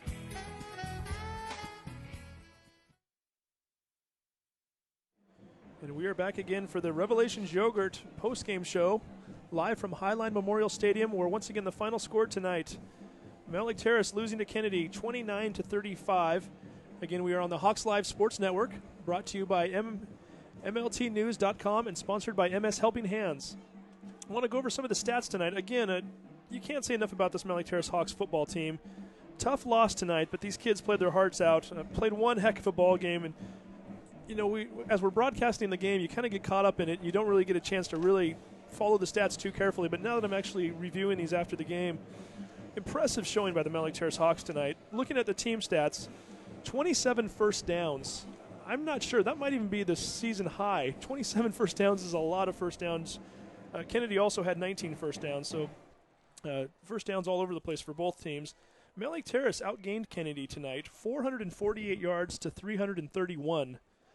The passing numbers were 178 Mountlake Terrace, 54 Kennedy. Rushing yards, 270 yards for Mountlake Terrace, 277 for Kennedy. So that's 547 yards of rushing offense for both teams combined. Looking over some of the Mountlake Terrace Hawk stats tonight, quarterback Bo Kennedy, 15 for 28, 178 yards passing, and 2 touchdowns. Devontae Downs, 17 carries, 128 yards tonight, and a touchdown. Chance Ragsdale, 47 yards rushing tonight. Looking at some of the receiving yards, Sean Evanson, 7 receptions for 113 yards. Jazz Borromeo, 4 catches for 23 yards. Chance Ragsdale, 2 catches for 38 yards. And one player who I skipped over intentionally a minute ago because we have him on the air with us right now, our Revelations Yogurt player of the game, Lucas Pope. Lucas, thanks for coming up here and joining us. Thanks. Now, I got to tell you right now, that 80-yard run you had, I know, first of all, one heck of a game tonight. I know we're not getting you on the best of moments here, and I know this is probably tough here after a playoff loss like that. But yeah, it's all right. One heck of a game for you tonight. An 80-yard touchdown run. Take us through that play a little bit. I just lowered my shoulders, went through the line. I noticed that DJ made a pretty nice block for me, and as soon as I saw green field, went for it. Now, as the wingback position, generally your job is to kind of muscle through there. You know, if you get 5, 10, 15 yards, that's always kind of a plus. But to actually get an 80-yard carry like that, that's huge. Yeah, especially on the last play of my senior season, too. And again, I wanted to talk to you a little bit about that, too. Again, the season didn't end quite the way you guys wanted to, but we can argue about this, and people will argue about it that are Terrace football historians. You guys might be one of the best football teams to ever go through this school. Oh, yeah, definitely. And one heck of a season for you. And by the way, congratulations to you and your teammates. And I know you're a senior. We were talking about this on the air, too. 19 wins during your 4 years here. Yeah. We think that's a record as well. Pretty sure that's the winningest class to go through. So that's going to mean something to you guys, right? I mean, it means a whole lot. Definitely. I mean, 4 years of football for you. What has this experience meant for you? What has this journey meant to your life? It's really made me into a man. That's really how I can put it. Yeah, and again, you've got a lot of friends on the team. I know you and Ty and Quentin are pretty tight, right? It's you guys have had some great trips, and I know Eric Esparza's talked to us about some of your training sessions. Last summer went up Rainier. And it sounds like that kind of helped you build up some of your football football legs. And over the past year, our entire team has just gotten really close, going over to each other's houses, team bonding, and it's. Did you say go over to cheerleaders' houses? Yeah. Okay, that's not a bad thing. Yeah. I just want to make sure I heard that correctly. Well, hey, again, just looking at the stats tonight, you guys had 27 first downs. You guys rushed for 270 yards. This is a team, and you probably are aware of this, Kennedy gave up the third fewest points on the season at the 3A level. Yeah. You guys put up 29 on them tonight. You guys have nothing to hang your heads down on, do you? Any other team, we would have destroyed them. It just didn't turn out the way we wanted tonight. Well, again, we appreciate you coming up here. We appreciate everything that you've done this season. You've been a heck of a lot of fun to watch. Watching you get better and better every week, and congratulations on an amazing season. And I certainly hope that you recognize the fact that you guys did something that's unprecedented at this high school. And for some of us up here that are alums, we certainly enjoyed watching you, and I wish you well and everything else you're going to do in the future. Thank you. Can I say one more thing? Absolutely. Thanks to my parents, thanks to my coaches, and thanks to my teammates. Well, Lucas, you're a stand-up guy and you're a great football player and an even better kid. So good luck to you in the future, and look forward to seeing what else you're going to be doing. All right, thanks a lot. Again, that's Lucas Pope, number 7, 4 carries, 94 yards tonight. One heck of a game. And we're going to sign out right now. Again, final score here tonight, Mountlake Terrace 29, Kennedy 35.